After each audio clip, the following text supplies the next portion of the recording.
జ్యోతిలక్ష్మి అని మాట్లాడడం అది ఒక పత్రికకి ఆపాదించి అంటే ఆ వెకిలితనం అందరికి అర్థమవుతుంది. మరి అద్వానీని వాజ్పేయిని కూడా మీరు హిందూ వ్యతిరేకులుగా మరి దానికి ముద్ర వేస్తారో నాకు తెలియదు. ఇప్పుడు మీరు ఖండిస్తే ఒక సమ్మేళనాన్ని కాదు, సుప్రీంకోర్టుని ఖండించాలి, అద్వానీ గారిని ఖండించాలి, ఉత్తరప్రదేశ్ ఆ రోజు వ్యతిరేకంగా ఓటేసిన ప్రజలను ఖండించాలి, అందరినీ ఖండించాలి. ఎందుకు ఖండించాలో నాకు తెలియట్లేదు. దానికంటే కూడా ఈ విధ్వంసం విచారకరమైనటువంటిది, నా జీవితంలో దుర్దినం అని అద్వానీ గారు చెప్పిన మాటలతో ఏకీభవిస్తే మంచిది. ఆ చరిత్రలో దుర్దినం, హిందువుల యొక్క చరిత్రలో దుర్దినం, హిందూ స్ఫూర్తికి విరుద్ధం అది. వీళ్ళందరూ పీఠాధిపతులైనా, వీళ్ళందరూ ఎక్కడి నుంచి వచ్చారు, తలమాసిన వాళ్ళు అంటే మేము పీఠాధిపతులం అందరం నీ దగ్గరికి వచ్చి సంతకం చేసుకొని మేము నువ్వు రిజిస్ట్రేషన్ చేసుకోవాలా? అసలు మమ్మల్ని పీఠాధిపతులు అవునో కాదనడానికి ఎవరు నువ్వు? నీకు ఏం హక్కు ఉంది? ईशावास्यमिदं सर्वम जत्किंच जगत्यांग जगत, तुम जो देख रहे हो, जो नहीं देख रहे हो, वो भी ईश्वर है। सब कुछ ईश्वरमय है, इसमें कोई द्विधा नहीं है। क्या ईशावास्य उपनिषद हिंदू ग्रंथ नहीं मानते आप? మేము కూడా శుతిమెత్త కాకుండా కఠినమైనటువంటి పరుషమైన పదాల్లో మేము జవాబు చెప్పగలుగుతాం. మేమేం తక్కువడం కాదు. నేను విజయవాడ బతికిన 5 సంవత్సరాలు నడిపించాను. ఆ రోజు ఉన్నటువంటి ప్రభుత్వాల్లో బిగ్గెస్ట్ స్కామ్స్ బయటికి తెచ్చాం. ఎవరికి భయపడకుండా జీవితంలో దాడులు ఎదుర్కొంటూనే ఉన్నాం. మేము దశాబ్దాలుగా ప్రజారంగంలో పనిచేస్తూ ఉన్నాం, సభలు పెడతా ఉన్నాం. అందుచేత ఎవరు కొత్తగా పుట్టుకొచ్చిన ఎవరు కూడా లేరు. ఈసారి విడిచిపెడుతున్నాము. మరొక్కసారి ఈ భాషలో మీరు మాట్లాడితే మేము వల్గర్గా మాట్లాడాం. మీరు వల్గర్గా ఏం మాట్లాడిన దానికి చెప్పాను నేను. కానీ కఠినమైన భాషలో మొహమాటం లేకుండా మొహం పగిలాడి చెప్పడం మాకు బాగానే వస్తుంది. మా జోలికి వచ్చే ముందు మీరు ఏదో చాలా జవాబులు చెప్పాల్సి ఉంటుంది దీనికి అని చెప్పారు కదా, అది చెప్పే ముందు ఒకసారి ఆలోచించుకోండి. దీంట్లో దిగితే ఏమి చాలా లోతుగా దిగ్గలుగుతాం, ఏం మొహమాటం లేదు దాంట్లోనూ. అన్నమయ్య ఇల్లు కూల్చివేస్తే తప్పు, ఆ ఇల్లు పునర్నిర్మించాలని నువ్వు ఒకటి మాట్లాడలేదు. హిందూ మతంలో కులమే వస్తుంది, అసమానతలు ఉన్నాయని పోవాలని నువ్వు మాట్లాడడం లేదు. నీ ఉద్దేశం ఏమిటో ఈ విషయం ఫస్ట్ నువ్వు స్పష్టం చేయి.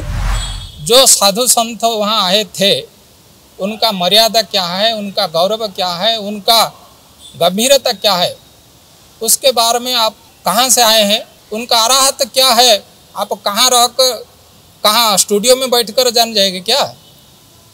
चाहिए उन संतों को श्री चरण में जाकर उनको प्रार्थना करके उनको पूछिए कि आपका अराहत क्या है, उन्होंने बताएंगे आपको. నువ్వు బుద్ధి చెప్తావు, నువ్వేదో భయపరిస్తున్నట్టు. ఇక్కడ భయపడే వాళ్ళు ఎవరు కూడా లేరు. అంచేత మీరు బుద్ధి చెప్తారనే భాషలో మాట్లాడితే నేను మళ్ళీ చెప్తున్నాను. నేను ఈట్గా జవాబు పత్తర్సే దెంగే అంటారు కదా, కరుణాకర్ తమ్ముడు శుతిమెత్తన జవాబు రెండో ఈసారి చాలా సీరియస్గా ఉంటుంది. ఇది అగ్ని, చాలా జాగ్రత్తగా అడుగు వేయమని నేను సూచన చేస్తా.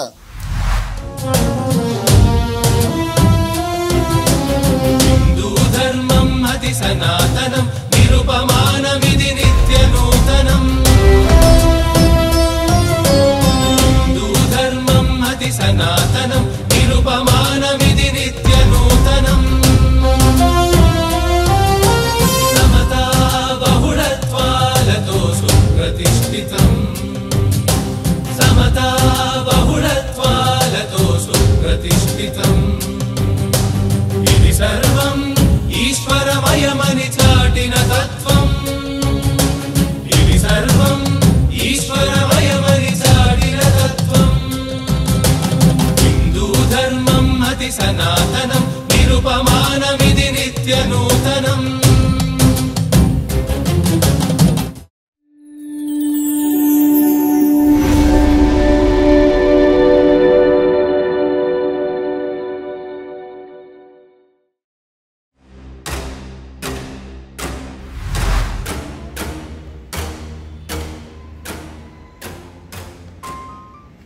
మిత్రులారా, జూన్ 19న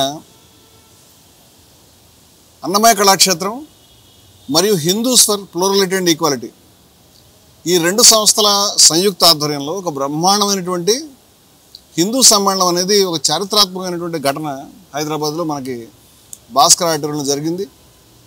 సుమారుగా 40 మందికి మించి ఆధ్యాత్మికవేత్తలు, సాధువులు, మహాత్ములు అనేక రకాలుగా తమకు అర్థమైన రీతిలో సత్యాన్ని, బ్రహ్మజ్ఞానాన్ని గురించి లేదా దైవత్వాన్ని గురించి ప్రచారం చేస్తూ కృషి చేస్తున్నటువంటి మహనీయులు ఎందరో ఒక వేదిక మీద అనేక భిన్న స్రవంతులకు చెందినటువంటి వాళ్ళు కలవడం అనేది ఒక అపూర్వమైన కలయిక, ఒక చారిత్రాత్మకమైన కలయిక, ఏనాడు కూడా ఎక్కడ కనివిని ఎరుగని రీతిలో జరిగిందనేటువంటిది మనకి దాన్ని చూసిన వాళ్ళు, ఆ తర్వాత లైవ్ చూస్తున్న వాళ్ళు, ఆ తర్వాత పత్రికల్లో తెలుసుకునేటువంటి వాళ్ళ దగ్గర నుంచి లక్షల మంది దాకా, కోట్ల మంది దాకా ఈ సమాచారం వెళ్ళింది.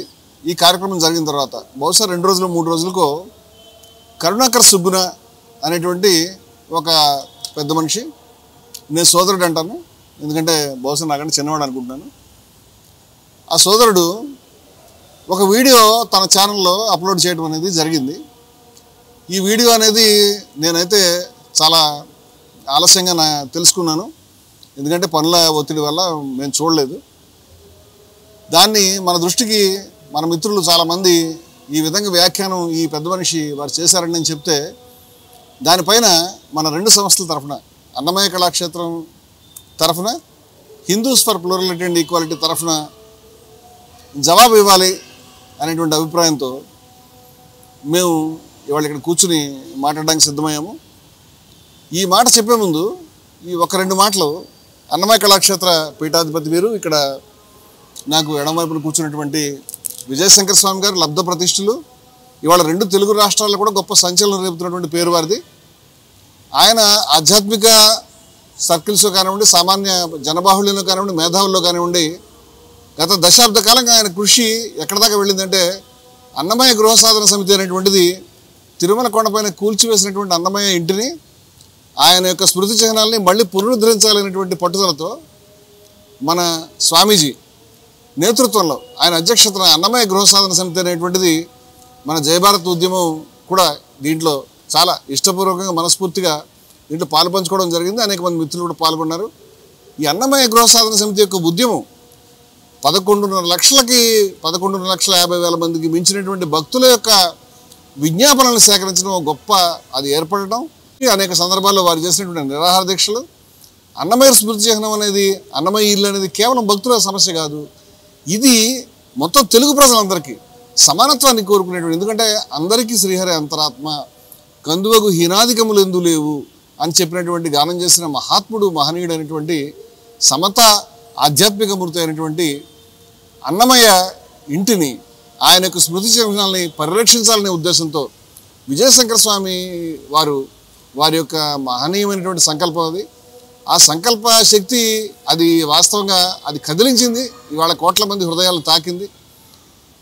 11,50,000 మంది భక్తుల సంతకాలని దాన్ని తీసుకోవటం, ఆ విధంగా 11,000 కిలోమీటర్లకు పైగా ఒక అపూర్వమైన రథయాత్ర అంతర్వేది నుంచి మొదలుకొని తిరుపతి దాకా కొన్ని వందల గుళ్లలో ఈ భక్తుల యొక్క విజ్ఞాపనలకు అర్చనలు చేపేయడం, ఈ విధంగా కోట్ల మందికి ఓహో అన్నమయ్యకి ఇంత అన్యాయం జరిగిందా, మాకు తెలియలేదు, ఆ న్యూస్ పెద్దగా తెలియలేదు, ఇది అందరి దృష్టికి తీసుకువెళ్ళడం, ఇదొక ఎత్తు. అదేవిధంగా అంతకుముందు వారు అన్నమయ్య కళాక్షేత్రం కానివ్వండి, సమధర్మ ప్రచార పరిషత్ పేరు మీద కానీ అపూర్వమైన కార్యక్రమాలు చేపట్టి ఉన్నారు.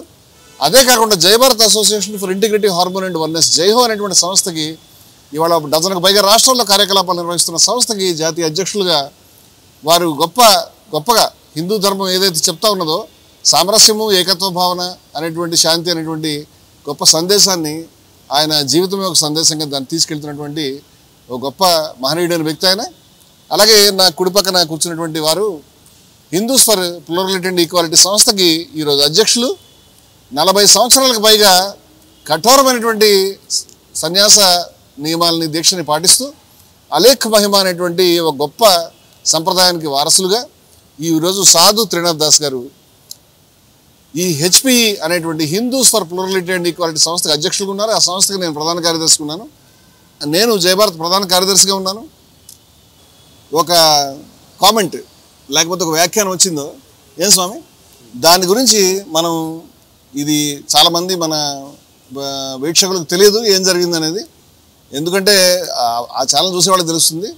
అంచేత మొదట ఆయన ఏం చెప్తున్నాడో దాన్ని మనం వింటూ దానిపైన మన యొక్క సమాధానాన్ని చెప్పాల్సినటువంటి బాధ్యత మన మీద ఉన్నదనేది మేము గుర్తించి దీనికి పూనుకున్నాం. నేను స్టార్ట్ చేస్తాను. నమస్తే. నిన్న 20వ తారీఖు 2 దినపత్రికల్లో వచ్చినటువంటి ఒకే వార్త గురించి భిన్న కథనాలు అనేవి ఏంటి అనేది ఈరోజు చూద్దాం. ఇక్కడ ఒక వార్త గురించి 2 భిన్న కథనాలు వచ్చాయని నేను చెప్తున్నారు. హిందూ ధర్మం అతి సనాతనం, నిరుపమానమిది నిత్య నూతనం.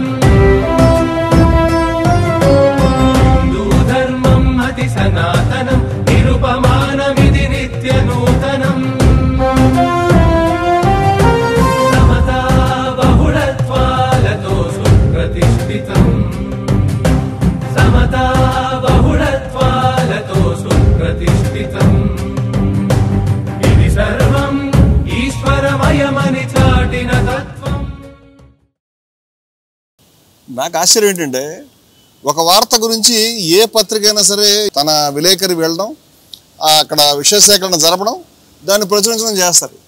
ఒక ఇన్సిడెంట్ గురించి ఒకే విధమైనటువంటి కథనాలు రావడం అనేది మరి ఇప్పుడైతే మనకి చాలా విషయాల్లో అసలు ఒక విధమైన కాదు, ఒకదానికి కూడా ఆపోజిట్ అయిన కథనాలు కూడా వస్తున్నాయి. అది ఇంత కలవరపరిచే వార్త ఎందుకైతే నాకైతే అర్థం కాలేదు. ఎందుకంటే పత్రికల్లో రకరకాలైనటువంటి వైఖరులు కనిపిస్తున్నాయి. ఈయన మొత్తం ఈ వాదన, ఈ వీడియో అంతా కూడా దీన్ని చూసి కలవరపడే ఆయన 2 పత్రికలు ఎంచుకున్నారు. ఒకటి ఆంధ్రజ్యోతి, 2 ఈనాడు. మన ఏదైతే సమ్మేళనం జరిగిందో ద్వేషం అసమానతలకు వ్యతిరేకంగా హిందూ మతానికి సంబంధించినటువంటి సమ్మేళనం, ఈ సమ్మేళనానికి సంబంధించిన వార్తలు చాలా పత్రికల్లో, చాలా వార్తా సాధనాల్లో వచ్చినాయి, న్యూస్ ఛానల్స్ కూడా వచ్చినాయి. అయితే ఈయన ఈ రెండింటినీ కంపారిజన్కి పూనుకున్నారు. మరి ఆ రెండింటి మీద ఎందుకో కూడా నాకు అర్థం కాలేదు. అయితే మంచిది, ఆయన పూనుకున్నందుకు స్వాగతమే. కానీ ఇదంత ఆశ్చర్యపడాల్సిన విషయం కాదనేది నా వ్యక్తిగతమైన అబ్జర్వేషన్. ఎవరైనా మీడియాల గురించి తెలుసుకునే వాళ్ళు ఎవరైనా కూడా వాళ్ళు అర్థం చేసుకున్నది, వాళ్ళు గమనించింది, వాళ్ళకి విషయ సేకరణలో వాళ్ళకి అర్థమైంది, వాళ్ళు తీసుకున్నది, ఆ ప్రకారం న్యూస్ని ఒక్కొక్కసారి వాళ్ళ యొక్క దృక్పథాలను బట్టి కూడా చేస్తారు. మరి దీని మీద ఆధారపడి ఇంత పెద్ద కథనం ఈయన ఎందుకు చేశారో నాకైతే ఆశ్చర్యంగా ఉంది. సరే, ఇంకా ఆయన ఏం చెప్తారో మనం చూద్దాం. ముందుగా ఈనాడు పేపర్లో చూస్తే జూన్ 20వ తారీఖు 2024 గురువారం 8వ పేజీ, అందులో వచ్చినటువంటి న్యూస్ ఒకటి చదువుతున్నాను, చదవండి. హిందూ తాత్విక భావన వారసత్వాన్ని కాపాడుకోవాలి. చిలుకూరు వెంకటేశ్వర స్వామి ఆలయ ప్రధాన అర్చకులు రంగరాజన్ గారు మాట్లాడుతున్నటువంటి ఫోటో ఉంది. ఇందులో మ్యాటర్ ఏం రాశారంటే, హిందూ ధర్మంలో ద్వేషం అసమానతలకు చిలుకూరు బాలాజీ టెంపుల్ ప్రధాన అర్చకులు అన్నమయ్య గృహ సాధన సమితికి వారు అందించిన అండదండలు అనేవి నేను సభలో కూడా చెప్పాను. అదొక మూల స్తంభంలాగా ఆయన ఉద్యమానికి అందించిన అండదండల వల్ల ఆ ఉద్యమం చాలా ముందుకు వెళ్ళడం సాధ్యమైంది. నిజమైనటువంటి హిందూ ధర్మానికి ప్రతిరూపంగా, ప్రత్యేగానికి, విద్వేష రాహిత్యానికి, అలాగే సమత్వానికి ఆయన మునివాహన సేవ కూడా నిర్వహించాలనే విషయం మనం గుర్తుపెట్టుకోవాలి. ఇటువంటి విధంగా ఆయన ఒక గొప్ప చరిత్ర, ఒక గొప్ప ఇమేజ్ లక్షల మంది, కోట్ల మంది హృదయాల్లో సంపాదించుకుని ఆ ఆలయానికి కూడా అటువంటి ఆయన త్యాగం వల్ల, ఆయన కృషి వల్ల చాలా గుర్తింపు, ఆ స్వామి యొక్క మహత్యం, భక్తుల యొక్క ఆరాధన వల్ల ఇవాళ ఆలయానికి కూడా ఒక ముఖ్యమైనటువంటి స్థానం. అటువంటి మహనీయుడు వారి ఇంటికి వెళ్ళి మనం వారిని అభ్యర్థించాము. అంతకుముందు కూడా వారికి జయభారత్ ఉద్యమాన్ని గురించి, అన్నమయ్య గృహ సాధన ఉద్యమాన్ని గురించి వారికి తెలుసు. వారు దానికి మీరు అక్కడ నిరాహార దీక్ష చేసినప్పుడు చిలుకూరు బాలాజీ టెంపుల్లో వారు ఎంతో మద్దతు అందించడం అనేది కూడా జరిగిందనేటువంటి విషయం మనకు తెలుసు. ఆశీస్సులు అందజేశారు. అక్కడ సంతకాల క్యాంపెయిన్ వందల దేవాలయాల్లో జరిగింది. ముఖ్యంగా చిలుకూరు దేవాలయంలో జరిగినటువంటి క్యాంపెయిన్కి వారు అందించిన ఆశీస్సులు, సహకారం, మద్దతు అనేది ఎప్పటికీ మర్చిపోలేము. అందుచేత ఈ కార్యక్రమానికి వారిని వెళ్ళి అడిగాము. వారికి మనం విద్వేషానికి, అసమానత్వానికి వ్యతిరేకంగా జరుగుతున్నటువంటి కార్యక్రమాల గురించి వారికి అవగాహన ఉన్నది. అందుచేత వారి గురించి ఇక్కడ ప్రస్తావిస్తే నేనైతే సంతోషపడుతున్నాను. వారు చాలా చక్కగా ఆ సమావేశంలో కూడా చాలా గొప్ప సందేశాన్ని ఆ రోజు అందించడం అనేది జరిగింది. దాన్ని కూడా మనం ఇప్పుడు ఆల్రెడీ అప్లోడ్ చేస్తున్నాం. ద్వేషం అసమానతలకు తావులేదని పలువురు వక్తలు పేర్కొన్నారు. బుధవారం నగరంలోని బిఎం బిర్లా సైన్స్ సెంటర్లోని భాస్కర ఆడిటోరియంలో Annamayya Kalakshetram Hindus for plurality and equality ఆధ్వర్యంలో తాళ్లపాక అన్నమాచార్య జయంతిని పురస్కరించుకుని ద్వేషం అసమానతలకు వ్యతిరేకంగా హిందూ మతం అంశంపై మహాసమ్మేళనం నిర్వహించారు.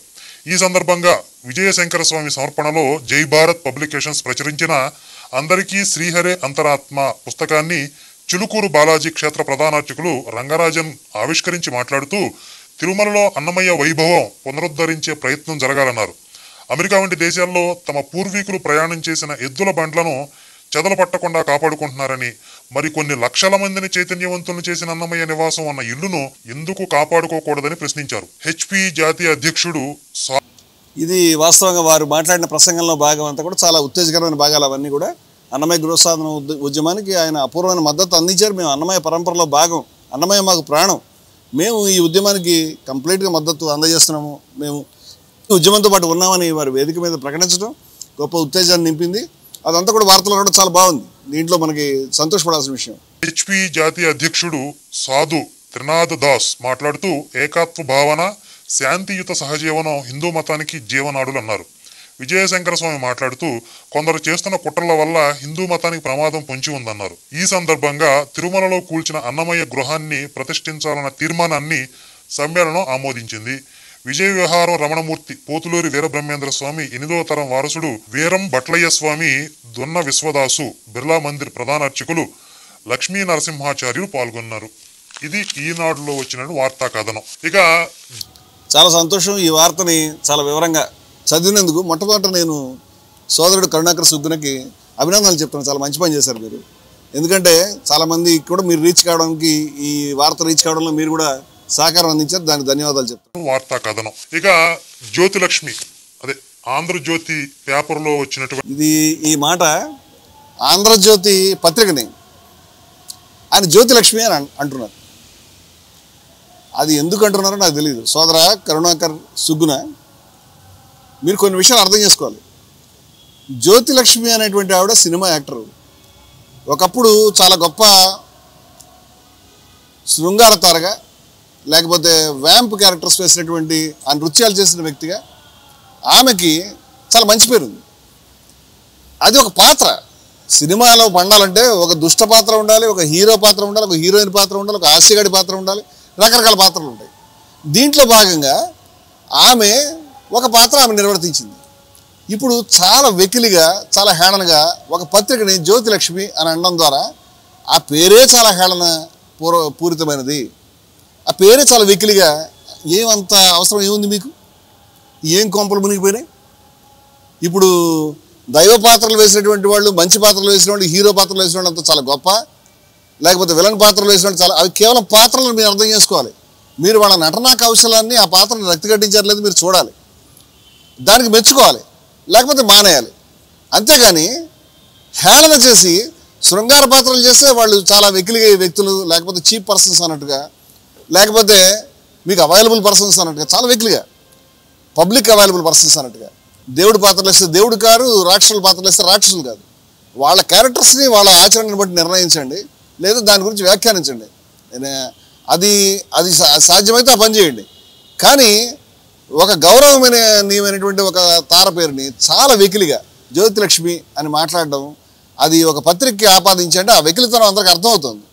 నేనేమని చెప్తానంటే, ఆయనకు తెలియదేమో, జ్యోతిలక్ష్మి గారు కూడా చాలా సినిమాల్లో ఉదాత్తమైన పాత్రలు వేశారు, ఆవిడ హీరోయిన్ పాత్ర కూడా వేశారు. అది ఆయన తెలియకపోవచ్చు. దయవుంచి తెలుసుకోమని, ఒక మహిళని ఆమె వేసిన పాత్రల వల్ల ఈ విధంగా వెకిలిగా వ్యాఖ్యానించడం అనేది ఏ రకమైనటువంటి సంస్కారం కాదు. హిందూ ధర్మం అనేటువంటి మాట పక్కన పెట్టండి, అసలు సంస్కారమే కాదని నేను చెప్పదలుచుకున్నాను. ఇది మానవ సంస్కారానికి విరుద్ధమైనటువంటి పని. ఈ పని చేయొద్దని మీరు కరుణాకర్ సుగ్గుని గారిని నేను వేడుకుంటున్నాను. బాబు, ఈ పని చేయగలను. ఆయన ఇంకా ఏం చెప్తారో చూద్దాం. ఇంటి వార్తా కథనం ఇదే అంశం మీద ఏం వచ్చిందో చూద్దాం. హిందూ మతంలో విద్వేషానికి తావులేదు, టైట్లు పర్వాలేదు, బానే ఉంది, కులాన్ని వదలకుండా. ఒకసారి చూడండి, హిందూ మతంలో విద్వేషానికి తావులేదు, పర్వాలేదు, బాగుందని సర్టిఫికేట్ ఇచ్చారు. ఎంతసేపు దాని మీద నిలబడతారో చూద్దాం మనం. ఎందుకంటే విద్వేషానికి తావులేదు అనేది బాగుందనేది ఆయన కూడా ఒప్పుకున్నారు. ధన్యవాదాలు కరుణాకర్ గారు, మీరు విషయాన్ని అంగీకరించారు. చాలా మంచి మాట అది. హిందూ కాలేరు అనేక విలువల కలయిక హిందూ మతం, రాజకీయ లబ్ధికి హిందూ మతాన్ని వాడుకోవద్దు, ఆధ్యాత్మికవేత్తలు, సాధువులు, పీఠాధిపతులు. ఇక్కడ చూడండి, రాజకీయ లబ్ధికి అనే కొత్త పదం వచ్చి చేరింది. ఇప్పుడు నిజంగా అక్కడ రాజకీయ లబ్ధికి హిందూ మతాన్ని కాదు, ఏ మతాన్ని వాడుకోవడం తప్పే. మీకు ఏం సమస్య వచ్చిందో దాంతో నాకు అర్థం కాలేదు. ఇప్పుడు చూడండి, కొత్త పదం వచ్చి చేరిందని చాలా ఆందోళన పడుతున్నారు. మీరు ఎందుకు ఆందోళన పడుతున్నారు? రాజకీయ లబ్ధికి ఏ మతాన్నైనా, హిందూ మతాన్ని, ముస్లిం మతాన్ని, దేనిని వాడడం మీకు అంత ఇంట్రెస్టా? మీకు ఇంట్రెస్ట్ అయితే ఉండొచ్చు. ఇది భిన్నమైనటువంటి అభిప్రాయం. చాలామంది మహనీయులు, మహాత్ములు, సాధువులు, ఆధ్యాత్మికవేత్తలు ఆ వేదిక మీద ఉన్నారు. వాళ్ళందరి సమక్షంలో సభాసదులందరూ ఏకగ్రీవంగా ఆమోదించిన తీర్మానంలో భాగం అనే విషయాన్ని మీకు చెప్తున్నాను నేను. అది కూడా కాసేపు అయిన తర్వాత తీర్మానంలో భాగాలు కూడా నేను ప్రస్తావిస్తాను. రాజకీయ లబ్ధికి ఈ మతాన్ని దయవుంచి వాడవద్దు, దూరంగా ఉండండి మీరు రాజకీయ నాయకులంతా కూడా అనేటువంటి విజ్ఞప్తిని ఆ సభా వేదిక మీద చేయడం జరిగింది.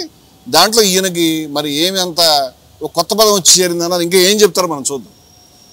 అక్కడ ఉన్న వాళ్ళు రాజకీయ లబ్ధికి హిందుత్వాన్ని వాడుకోవద్దు అని మాట్లాడి ఉంటే కనుక చాలా కీలకమైన అంశం. మరి అది ఈనాడులో ఎందుకు వేయలేదండి? సరే, ఇంకా ఈనాడులో ఎందుకు వేయలేదు ఈనాడు అడగాలండి. దానికి ఈనాడులో వేయకపోతే ఇంకో పత్రిక తప్పనట్టు మీరు అలా చెప్తారు. ఈనాడులో వేసింది ఈనాడు విలేకరికి ఆయన ఎంతసేపు ఉన్నారో, వారు ఏం విషయం సేకరించారో దాన్ని బట్టి వాళ్ళు వార్త రాసుకుంటారు. అలాగే ఇంకో పత్రిక వాళ్ళు ఏమని సేకరించారో వాళ్ళు రాసుకుంటారు. దీంట్లో ఈనాడులో ఎందుకు వేయలేదండి అంటే ఈనాడులో వేయలేదు, అది అసలు జరిగే ఉండకపోవచ్చు అనేటువంటి అభిప్రాయం మీకు ఉందేమో. అదైతే చాలా తప్పండి. దానికి సంబంధించి సభలో తీర్మానాన్ని ఏకగ్రీవంగా ఆమోదించడం జరిగింది. ఆ సభ ఉదయం 10 గంటల నుంచి ప్రారంభించుకుని రాత్రి 9 గంటల వరకు ఏకధాటిగా సుమారుగా 11 గంటల పాటు ఏకధాటిగా జరిగినటువంటి సభ. ఎక్కడ కూడా బ్రేక్ లేదు. చాలాసేపు విలేకరులు కూర్చొని వాళ్ళు అర్జెంట్గా ప్రింట్ చేసుకోకుండా వెళ్ళిపోయి ఉండొచ్చు. అంచేత వాళ్ళు ఎందుకు వేయలేదండి, ఎందుకు వేయలేదంటే తెలుసుకోండి ఎందుకు వేయలేదో, లేకపోతే వాళ్ళకి ఫోన్ చేసి వాళ్ళని అడగండి మీరు ఎందుకు వేయలేదండి అని. ఇప్పుడు ఆ సమాచారం నిజంగా ఆ సభలో జరిగింది లేదని సభలో హాజరైన వాళ్ళని లేదా మాకైనా డైరెక్ట్గా మీరు మాట్లాడుంటే బాగుండేది. మేము తీర్మానం కాపీ ఇచ్చేవాళ్ళం మీకు. ఆల్రెడీ మేము పెట్టినటువంటి వీడియోలో ఆ తీర్మానం కాపీలు ఉన్నాయి. మళ్ళీ కూడా నేను ప్రస్తావిస్తాను. సరే, మీ అభ్యంతరం ఏంటి చూద్దాం. ఆంధ్రజ్యోతిలో వచ్చినటువంటి ఈ కథనం మీద డీటెయిల్డ్గా వెళ్దాం. వెళ్ళండి. హిందూ మతంలో విద్వేషాలకు అసమానతలకు చోటు లేదని విభిన్న హిందూ సంస్థల ప్రతినిధులు, పీఠాధిపతులు, ఆధ్యాత్మికవేత్తలు, సాధువులు పేర్కొన్నారు. మంచిది. విద్వేషానికి అసమానతలకి తావులేదు అని విభిన్న ఆధ్యాత్మికవేత్తలు, తత్వవేత్తలు, హిందూ మతానికి సంబంధించినటువంటి సాధువులు, గురువులు చెప్పారు. ఏ అభ్యంతరం లేదు, మంచిదని వారు చెప్పారు. ఇందాక ఒకసారి మంచిదే అన్నారు, ఇప్పుడు ఇంకొకటి ఒకసారి మంచిదే అన్నారు. మరి ఏమిటి మీ బాధ? ద్వేషం అసమానతలు తావులేదు మంచిదని మీరే చెప్తున్నారు, మేము కూడా అదే చెప్తున్నాం. మీకు ఏమిటి బాధ? మీరు ఎందుకు ఇంత డిస్టర్బ్ అయిపోతున్నారు? మీరు ద్వేషం అసమానతలు నాకు అనడం మంచిదే అని మీరు లోపల ఒకటి బయట ఒకటి అనుకుంటారేమో. ద్వేషం అసమానత ఉండాలని మీకు ఏమైనా కోరిక ఉందేమో నాకు అనుమానంగా ఉంది. లేకపోతే మీకు ఇంత అభ్యంతరం, ఇంత డిస్టర్బెన్స్ ఉండాల్సిన అవసరం మీరే. ఇది రెండోసారి, నేను ఇందాక ఒకసారి చెప్పాను, ఇది రెండోసారి ఆయన మంచిదే అని చెప్పారు.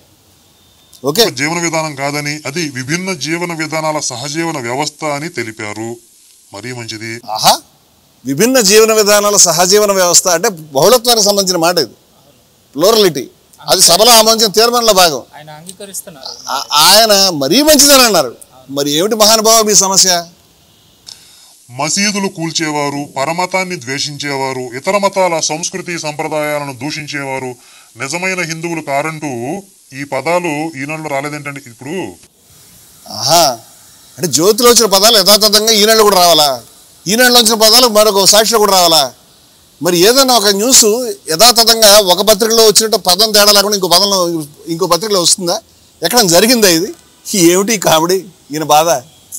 ఆ పదాలు ఈ జ్యోతిలో రాకపోవడం మీ సమస్యనా, అసలు ఆ పదాల మీద మీ సమస్య అని నేను అడుగుతున్నాను. ద్వేషం, అసమానత్వాలకు వ్యతిరేకంగా రాజకీయ లబ్ధికి మతాన్ని వాడుకోవడం, ఈ విషయాలపైన చాలా విస్పష్టమైనటువంటి ఒక ప్రకటన ఆ వేదికల మీద వచ్చింది. మీకున్న అభ్యంతరం అంటే మాడితే బాగుంటుంది. ఈనాడులో ఎందుకు రాలేదండి, జ్యోతిలో ఎందుకు వచ్చిందండి, మీ బాధ ఏంటండి మీరు చెప్పండి. చాలా కాంట్రవర్షియల్ పదాలు కదా ఇవన్నీ. అబ్బా, మసీదుని కూల్చేవాళ్ళు, పక్క మతం మీద నిందన వేసేవాళ్ళు, దోషం వేసేవాళ్ళు మాట్లాడడం అనేది కాంట్రవర్షియల్ పదాలా? అంటే మసీదుని కూల్చేవాళ్ళు హిందువులే, పక్క మతం మీద నిందల దోషం వేసేవాళ్ళు హిందువులని మీరు అనుకుంటున్నారా? మేము అనుకోవడం లేదండి. దాని మీద ఏ కాంట్రవర్సీ లేదని మేము అనుకుంటున్నాం. అది కాంట్రవర్షియల్ పదం కాదు. అది హిందూ మతం నిజమైనటువంటి స్ఫూర్తికి ప్రతీక అని మేము అనుకుంటున్నాం. మసీదులు కూల్చేవారు, ఇతర మతాలను దూషించేవారు నిజమైన హిందువులు కారు, ఇలాంటి పదాలు, ఇలాంటి వ్యాఖ్యలు అక్కడున్న వక్తలు చేసినట్లయితే అన్ని పేపర్లలో అదే రావాలి కదా. అన్ని పేపర్లో అది రాదండి, అన్ని పేపర్లో అది రాదు. ఫస్ట్ మీరు విషయం తెలుసుకోండి. పేపర్లు వార్తలు రాసే విధానం పైన బేసిక్ అవగాహన ఉన్నటువంటి వాళ్ళు ఎవరు ఈ మాటలు మాట్లాడరు. ఒక విషయం మీద జరిగినటువంటిది అన్ని పత్రికల్లో సమానంగా రావడం లేదు. అది నిత్య జీవిత అనుభవం. మీకు నచ్చిన నచ్చకపోయినా అది జరుగుతుంది. అంచేత పత్రికల్లో రావడం లేదా ఒక పత్రికలు మీకు నచ్చిన పత్రికలోనో లేకపోతే మీకు నచ్చిన కథనం వచ్చిన దగ్గర అదే ప్రమాణం. మిగతా వాళ్ళు ఎట్లా ఎందుకు రాశారని కత్తులు దూయడం మానేయండి మొట్టమొదట. మీరు దాంట్లో ఆందోళన పడాల్సిన విషయం ఏమీ లేదు. మసీదులను కూల్చేవాళ్ళు, దూషించేవాళ్ళు నిజమైన హిందువులు కాదు అనే మాటకు అర్థం నేను చెప్పదలుచుకున్నాను ఇక్కడ. అంటే మసీదులను కూల్చేవాళ్ళు లేకపోతే పక్క మతాల్ని దూషించేటువంటి వాళ్ళు హిందువులు కాదంటే వాళ్ళు గంటేమని మా ఉద్దేశం కాదు. వాళ్ళు హిందూ స్ఫూర్తిని ప్రతిబింబించడం లేదు, వాళ్ళు హిందూ స్ఫూర్తికి వ్యతిరేకంగా ఉన్నారు, వాళ్ళు హిందూ స్ఫూర్తికి ప్రాతినిధ్యం వహించడం లేదు, వాళ్ళు కరెక్ట్గా మాట్లాడడం లేదు అని మేము చెప్తున్నాము. ఈ విషయాన్ని మీరు గమనించండి. అంతేగాని వాళ్ళు హిందువులు కాదంటే వాళ్ళని ఎక్స్కమ్యూనికేట్ చేయండి, బహిష్కరించడం మా ఉద్దేశం కాదు. వాళ్ళు మీరు అంటున్నారా పక్క మతాలను దూషించే వాళ్ళు హిందూ స్ఫూర్తి అని మీరు, అది మీ అభిప్రాయం కావచ్చు, మా అభిప్రాయం అది కాదు. ఆ అభిప్రాయం మాకు ఎవరికి లేదు. ఆ వేదిక మీదటువంటి మహనీయులు ఎవరైతే ప్రతినిధి వచ్చారో వాళ్ళు ఎవరికి లేదు. వాళ్ళు ఏకగ్రీవంగా తీర్మానం ఆమోదించారు. ఒక్కళ్ళు కూడా ప్రొటెస్ట్ చేయడం కానీ ఇది భిన్నమైనటువంటిది కానీ చెప్పడం జరగలేదనే విషయం మీ దృష్టికి తీసుకొస్తున్నాను. ఆంధ్రజ్యోతిలో ఎందుకు వచ్చింది చెప్పండి, చూద్దాం. పరోక్షంగా బీజేపీ ఆర్ఎస్ఎస్ తీరును విమర్శించారు. ఇది వీడి సొంత పైత్యం అన్నమాట. చూడండి, పరోక్షంగా అనే మాట మాట్లాడితేనే అర్థం చేసుకోవాల్సిన విషయం ఏంటంటే, ప్రత్యక్షంగా అంటే డైరెక్ట్గా మాటలు అన్నారు అని, పరోక్షంగా మాటలు అనలేదు అని. నిజమే, వారు చెప్పింది ఆ సభలో ఎక్కడ ఆర్ఎస్ఎస్ పేరు కానీ బీజేపీ పేరు కానీ ఎవరు తీయలేదు. ఆ సంస్థలను విమర్శిస్తూ ఎవరు ఎటువంటి తీర్మానాలు చేయలేదు. కానీ మతోన్మాదాన్ని, విద్వేషాన్ని, అసమానత్వాన్ని వ్యతిరేకిస్తూ తీర్మానాలు జరిగినాయి, ప్రసంగాలు జరిగినాయి. ఇప్పుడు దీన్ని అర్థం చేసుకున్నటువంటి ఒక విలేకరి పరోక్షంగా ఈ సంస్థలను అన్నాడు అన్నాడు. పరోక్షంగా అని రాసిన తర్వాత మీరు అర్థం చేసుకోవాల్సిన విషయం అంటే, పరోక్షంగా అంటే అక్కడ లేదు, జరగలేదు, కానీ దాని అర్థం ఇదేను అని ఆయన చెప్పినట్టుగా అయింది. తప్పే ఉందంటే, పరోక్షంగా రాకపోయి ఉంటే కనుక మీరు బాధపడాలి. కానీ పరోక్షంగా అన్న తర్వాత మీరేమిటి, మీకేమిటి బాధ నాకు అర్థం కాలేదు. ఆయన వాస్తవంగానే రాస్తున్నాడని నేను అనుకుంటున్నాను. ఈ వ్యాఖ్యలు అక్కడ ఉన్న వాళ్ళు ఎవరో తెలిసి తెలియని వాళ్ళు చేశారు అనుకుందాం. సరే, ఈ మాట కాసేపు ఆగి చెప్తాను. మొట్టమొదట ఆర్ఎస్ఎస్ బీజేపీలకు సంబంధించి మా వైఖరిని కూడా మేము స్పష్టం చేయాలనుకుంటున్నాం. మేము ఆర్ఎస్ఎస్ బీజేపీకి వ్యతిరేకం కాదు, ఆర్ఎస్ఎస్కి వ్యతిరేకం కాదు, బీజేపీకి వ్యతిరేకం కాదు, ఎవరికి వ్యతిరేకం కాదు. మాకు ఆ ఉద్దేశం లేదు. హిందూస్ ఫర్ ప్లూరాలిటీ, ఈక్వాలిటీ ఆర్ఎస్ఎస్కి బీజేపీకి వ్యతిరేకం కాదు, అంతే కదా స్వామి. మరి అన్నమయ్య కళాక్షేత్రం ఆర్ఎస్ఎస్ బీజేపీకి వ్యతిరేకం కాదు. మేము ఆర్ఎస్ఎస్ బీజేపీని వ్యతిరేకించాలనే అభిప్రాయం లేవు. కానీ ఒక మతోన్మాద భావజాలం, ఒక విద్వేష భావజాలం, ఒక అసమానత్వ భావజాలను మాత్రం ఖచ్చితంగా వ్యతిరేకిస్తాం. ఆ భావజాలం ఏ సంస్థ ఉంటే ఆ సంస్థను వ్యతిరేకిస్తాం. ఆ సంస్థ మా కోపం, మా అభ్యంతరం, మా శత్రుత్వం, మా యొక్క అభ్యంతరం అంతా కూడా కేవలం భావజాలం మీదనే కానీ సంస్థల పైన కాదు. నేను విజయవిహారం పత్రిక ఎడిటర్గా ఉన్నాను. కరుణాకర్ సుగ్గుని గారికి ఆ విషయం తెలుసో లేదు తెలియదు, నాకు అభ్యంతరం లేదు. ఆయన తెలియబని నేనేం తప్పట్టలేదు దాన్ని. 20 సంవత్సరాల క్రితం మేము దీనిపైన వివరంగా ఆర్ఎస్ఎస్ మారితే దేశం మారుతున్న వ్యాస రాశాను. అంటే అది ఆర్ఎస్ఎస్కి నాకు జరిగినటువంటి ఒక వాగ్వివాదం. అది పుస్తక రూపంలో ఉన్నది. ధృతరాష్ట్ర చక్రవర్తిని వారికి కావాలంటే పంపిస్తాను, అయితే కావాలంటే అన్నాను. అంచేత ఆర్ఎస్ఎస్ మారితే అంటే ఆర్ఎస్ఎస్లో ఇటువంటి అభిప్రాయం అంటే దాన్ని మార్చుకోవాలని మా ఉద్దేశం. ఆర్ఎస్ఎస్కి సంబంధించి ఆర్ఎస్ఎస్ యొక్క చాలా ముఖ్యమైనటువంటి సైద్ధాంతికవేత్త నాయకుడైనటువంటి గోల్వాల్కర్ రాసినటువంటి వి అండ్ అవర్ నేషన్హుడ్ డాక్యుమెంట్ కానీ, అలాగే బంచ్ ఆఫ్ థాట్స్ కానీ, దాంట్లో హిందూ స్ఫూర్తికి వ్యతిరేకమైన భావాలు ఉన్నాయని నేను అనుకుంటున్నాను, మేము అంతా కూడా అనుకుంటున్నాం. అంచేత మాకు ఆ భావాల మీద, ఆ విద్వేషం పైన వ్యతిరేకత ఉంది, కానీ ఆర్ఎస్ఎస్ మీద మొత్తం కాదు. అది గనక అటువంటి ఐడియాలజీని డిజైన్ చేసుకుంటే ఆ సంస్థ మాకేం తగదలేదు. మేము ఆ విషయాన్ని స్పష్టంగా చెప్పాలి. కాబట్టి ఇదే కాదు, ఇటువంటి విద్వేష భావజాలను ఏ మతంలో ఉన్నటువంటి వాళ్ళు ఎవరు మాట్లాడినా కూడా తప్పే. కాబట్టి మేము చాలా స్పష్టంగా విద్వేషం, అసమానత్వం అనేటువంటి భావజాలానికి వ్యతిరేకంగా మా పోరాటాన్ని, మా యొక్క విమర్శను ఎక్కువ పెట్టాం, కానీ సంస్థల మీద ఎక్కువ పెట్టలేదు. దాన్ని ఒక విలేకరి చూసి దాన్ని బహుశా ఇది వీళ్ళ మీద అనేటువంటి అభిప్రాయం చెప్పాడు. ఆయన ఎప్పుడైతే చెప్పాడో వార్తలు చదువుకునే వాళ్ళు కూడా పరోక్షంగానంటే ఓహో అక్కడ రాలేదు, ఇలా జరిగి ఉండొచ్చు అని అలాగే అర్థం చేసుకుంటారు. మీకు వచ్చిన సమస్య అంటే నాకు అర్థం కాలేదు. అంచేత ఈ సందర్భంగా మా వైఖరిని కూడా మేము చెప్తా ఉన్నాము. వాళ్ళు ఎవరిని అంటున్నారయ్యా అంటే, పరోక్షంగా బీజేపీ ఆర్ఎస్ఎస్ని ఉద్దేశించి అంటున్నారని ఈ పత్రిక వాడి సొంత పైత్యం అనమాట. ఈ డిక్లేర్ చేసేస్తున్నాడు.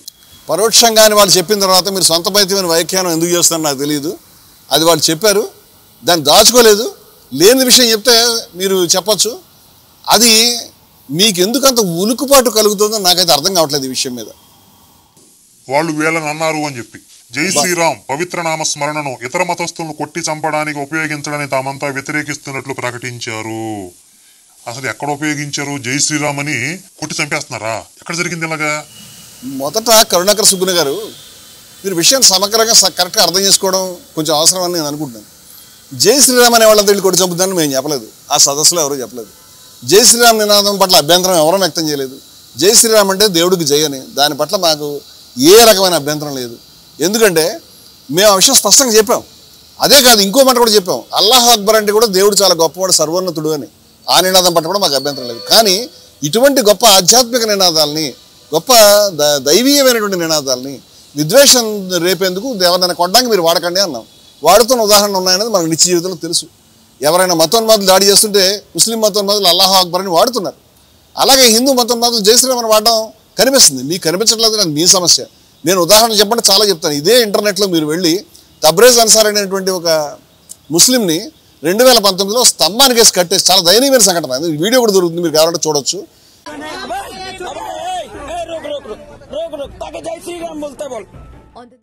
తబ్రేజ్ అన్సారీ అనేటువంటి వ్యక్తిని వీడియో తీశారు.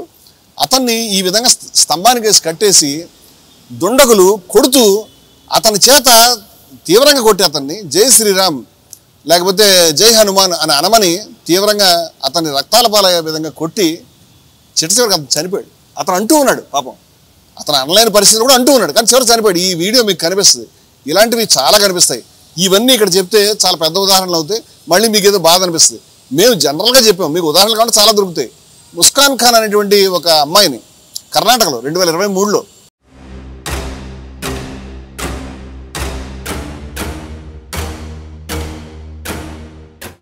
మేము దీని మీద పుస్తకాన్ని కూడా జయభారత్ పబ్లికేషన్స్ తరఫున పుస్తకాన్ని కూడా తీసుకొచ్చాం. కావాలంటే మీకు మమ్మల్ని కాంటాక్ట్ చేయండి, మేము పంపిస్తాము.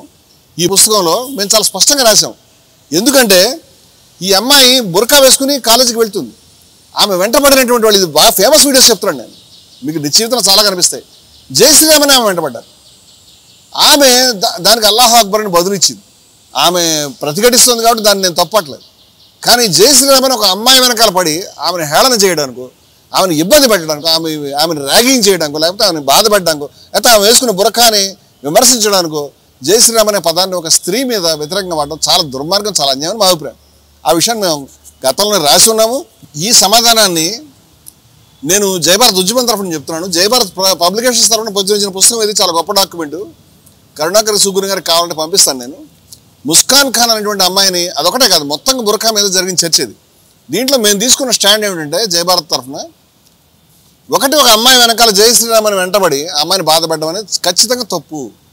రెండు, ఆడవాళ్ళంతా బురకా వేసుకోవాల్సింది, బురకా చాలా గొప్పది అని వాళ్ళని ఇన్ఫ్లుయెన్స్ చేయడానికి, వాళ్ళ మీద ఒత్తిడి తీసుకురావడానికి ముస్లిం మతోన్మాదులు చేసే ప్రయత్నం కూడా శుద్ధ తప్పు అని మేము వేసాం. బహుశా భారతదేశం మొత్తం మీద ఇలాంటి పుస్తకం ఎవరు వేయలేదు. ఒకేసారి మేము హిందూ ముస్లిం మతోన్మాదులకి దీని టైటిల్ చదువుతున్నాం. పరదా ధరించిన అమ్మాయి మీద హిందూ మతోన్మాదులు దాడి చేయటం, వేధించడం నేరం. పరదా ఆడవాళ్ళ మీద రుద్దాలని ముస్లిం మతోన్మాదులు ప్రచారానికి దిగడం ఘోరం. ఇది దీని హెడ్డింగ్. ఆడవాళ్ళు ఏం ధరించాలో నిర్ణయించడానికి మీరెవరు? మతోన్మాదులారా మీ దాష్టికం కట్టిపెట్టండి. ఇది పుస్తకం టైటిల్. ఇది చాలా అద్భుతమైన డాక్యుమెంట్కి పేరు వచ్చింది ఈ డాక్యుమెంట్కి. దీనివల్ల మేము రెండు పక్కల నుంచి కూడా, హిందూ ముస్లిం మతోన్మాదుల నుంచి కూడా మేము విమర్శలను ఎదుర్కొన్నాము. ఇటువంటి మరి ఆ అమ్మాయిని జై శ్రీరామ్ అని వెంటబడ్డారు. ఇలాంటివి నేను చాలా చెప్పగలుగుతాను. ఈ ఉదాహరణలు మీ దృష్టిలో రాలేదంటే మీరు చూడదలుచుకోలేదో, లేకపోతే మీరు తెలుసుకోలేదో నాకు తెలియదు.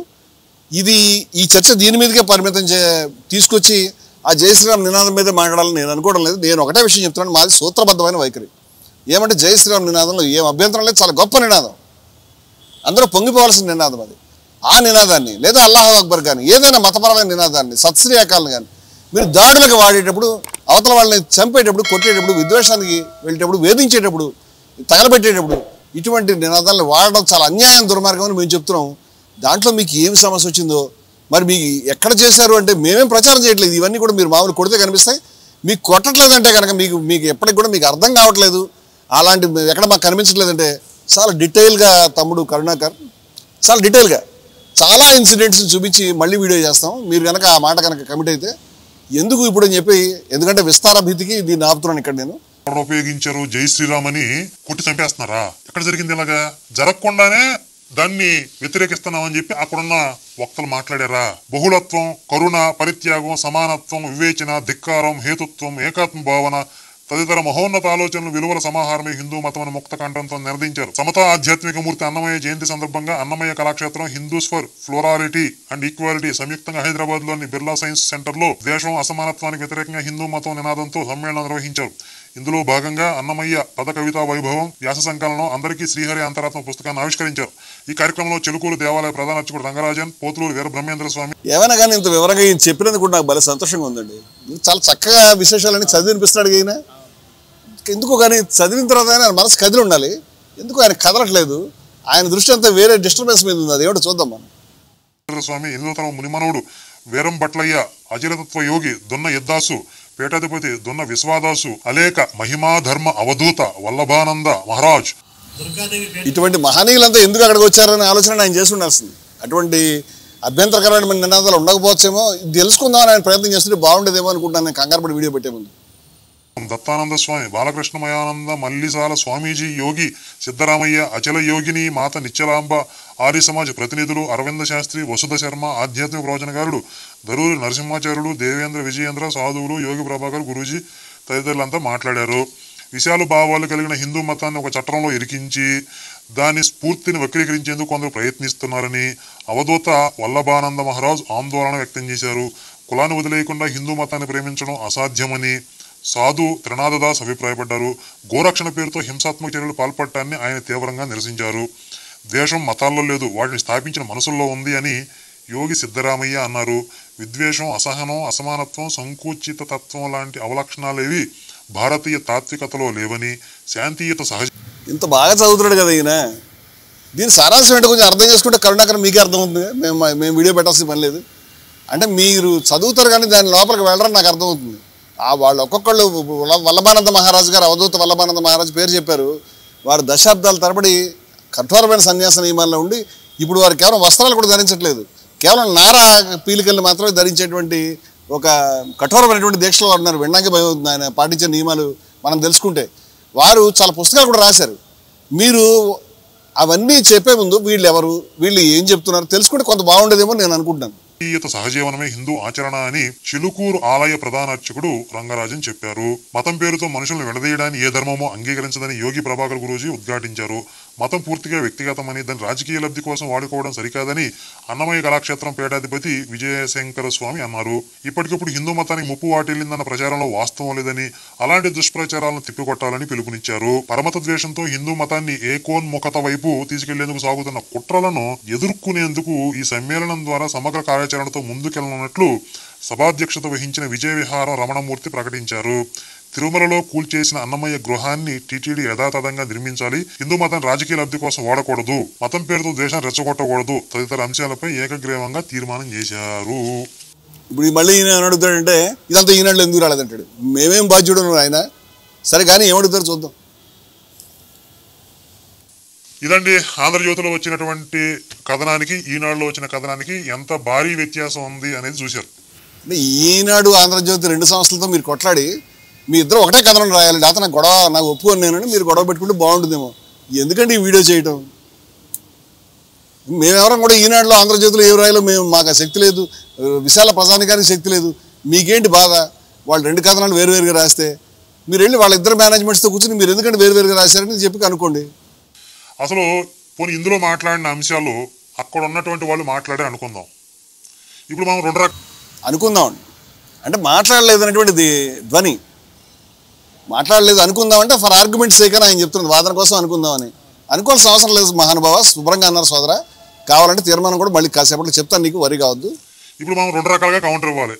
ఒకటి, వాళ్ళు మాట్లాడకుండా ఈ పేపర్ వాడు అతిగా రాస్తే పేపర్కి, ఒకవేళ నిజంగా అక్కడ ఉన్న వాళ్ళు ఏంటండి అసలు పోనీ ఇందులో మాట్లాడిన అంశాలు అక్కడ ఉన్నటువంటి వాళ్ళు మాట్లాడే అనుకుందాం. ఇప్పుడు మనం 2 రకాలుగా కౌంటర్ ఇవ్వాలి. ఎన్ని బాధలు వచ్చినా 2 రకాల కౌంటర్ ఇవ్వాలి. ఏమిస్తారు చూద్దాం.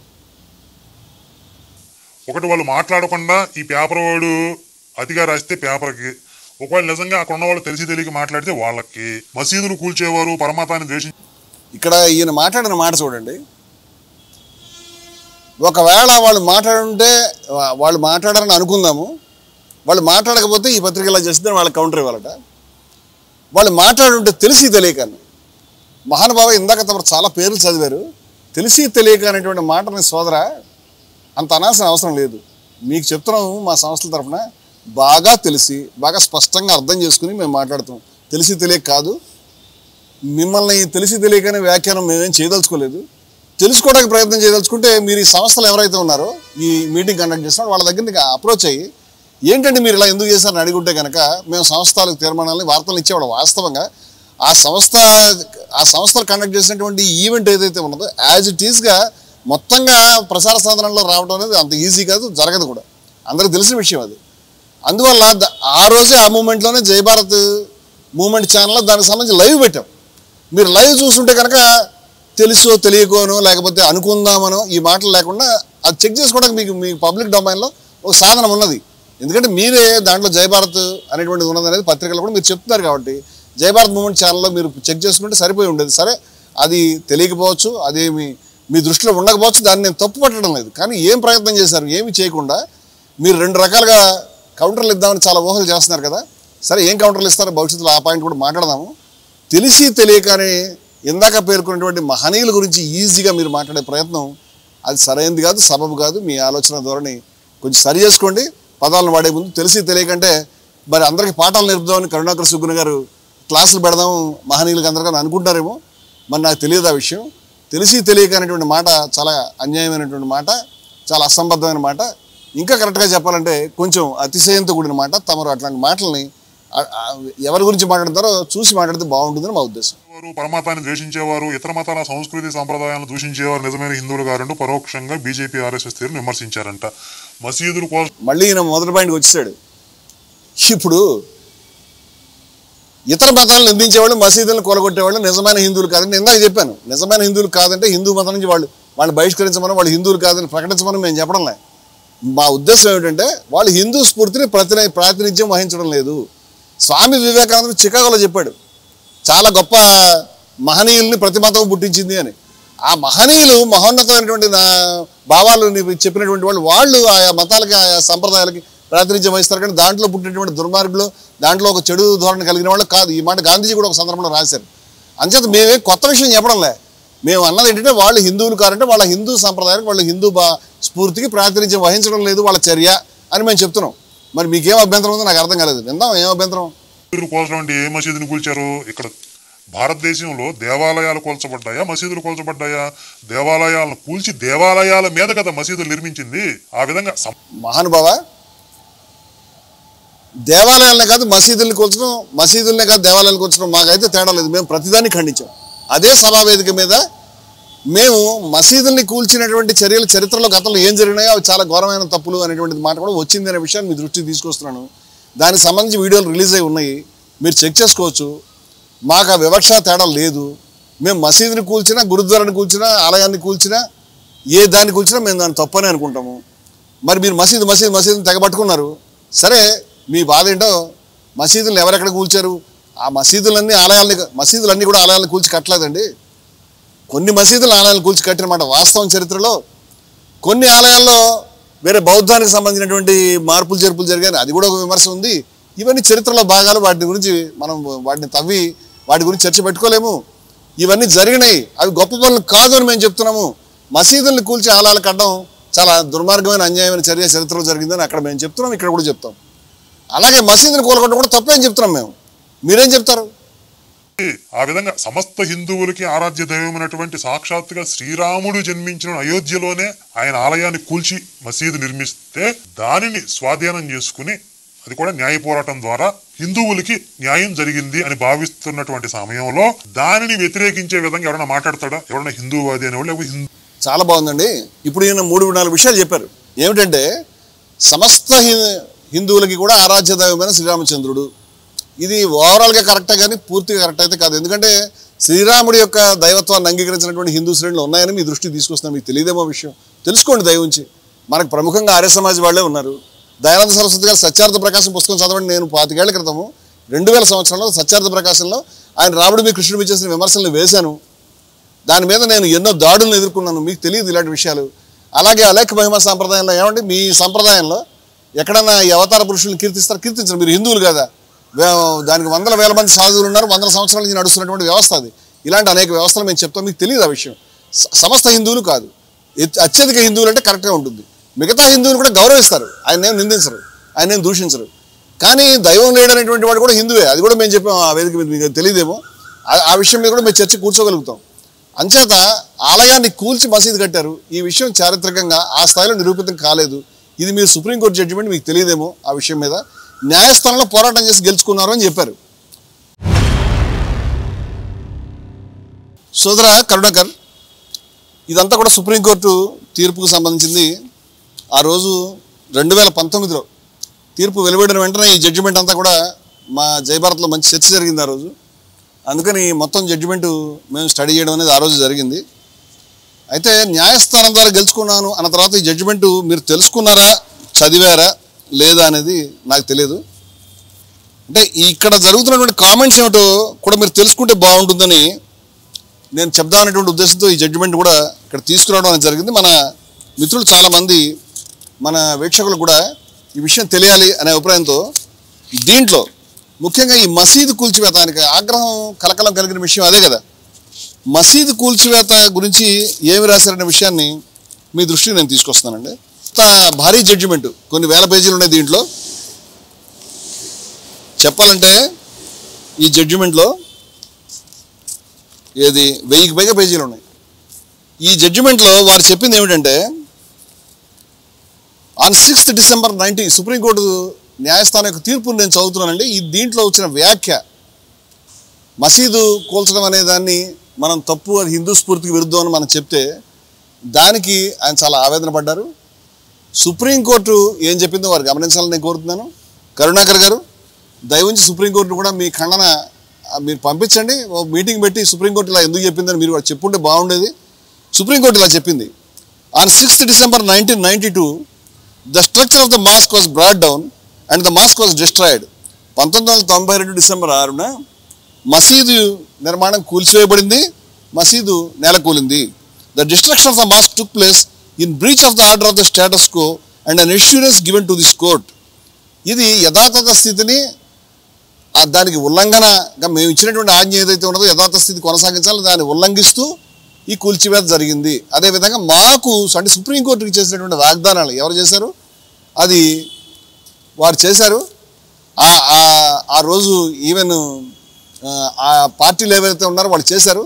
ఈ వాగ్దానానికి ఉల్లంఘిస్తూ భిన్నంగా ఇది ఈ విధంగా కూల్చివేత చేశారు అని సుప్రీంకోర్టు చెప్పడం జరిగింది. The destruction of the mosque అంటే మసీద్ యొక్క కూల్చివేత and the obliteration of the Islamic structure అంటే ఇస్లామిక్ నిర్మాణాన్ని పూర్తిగా రూపుమాపడం, ఏమి లేకుండా చేయటం, was an egregious violation of the rule of the law. అత్యంత దారుణమైనటువంటి ఈ చట్ట ఉల్లంఘన అని వారు చెప్పారు. అసలు మసీదుని కూల్చారంటే కోపం వస్తుంది. న్యాయస్థానం తీర్పు వారు చెప్పారు కూడా చెప్తున్నారు. న్యాయస్థానం తీర్పులో ఇది కూడా మీరు తీసుకోవాలి. ఎందుకంటే న్యాయస్థానం తీర్పులో రాముడి గుడికి స్థలాన్ని కేటాయించడం మాత్రమే కాదు, న్యాయస్థానం ఈ మాట కూడా చెప్పింది మసీదు కూల్చడం తప్పు అని. అంటే మేమేం చెప్పామో అదే చెప్పింది. మీకు అది బాగా బాధ ఆగ్రహం కలిగింది. ఇప్పుడు మీరు ఈ సుప్రీంకోర్టు చెప్పినటువంటిది హిందూ వ్యతిరేకమైందనో లేకపోతే వీళ్ళు ఇలా ఎందుకు చెప్పారనో లేకపోతే మీ భాష ఆ భాషలో మీరు దాన్ని ఏమైనా ఒక వీడియో పెడితే బాగుంటుందేమో చూడండి.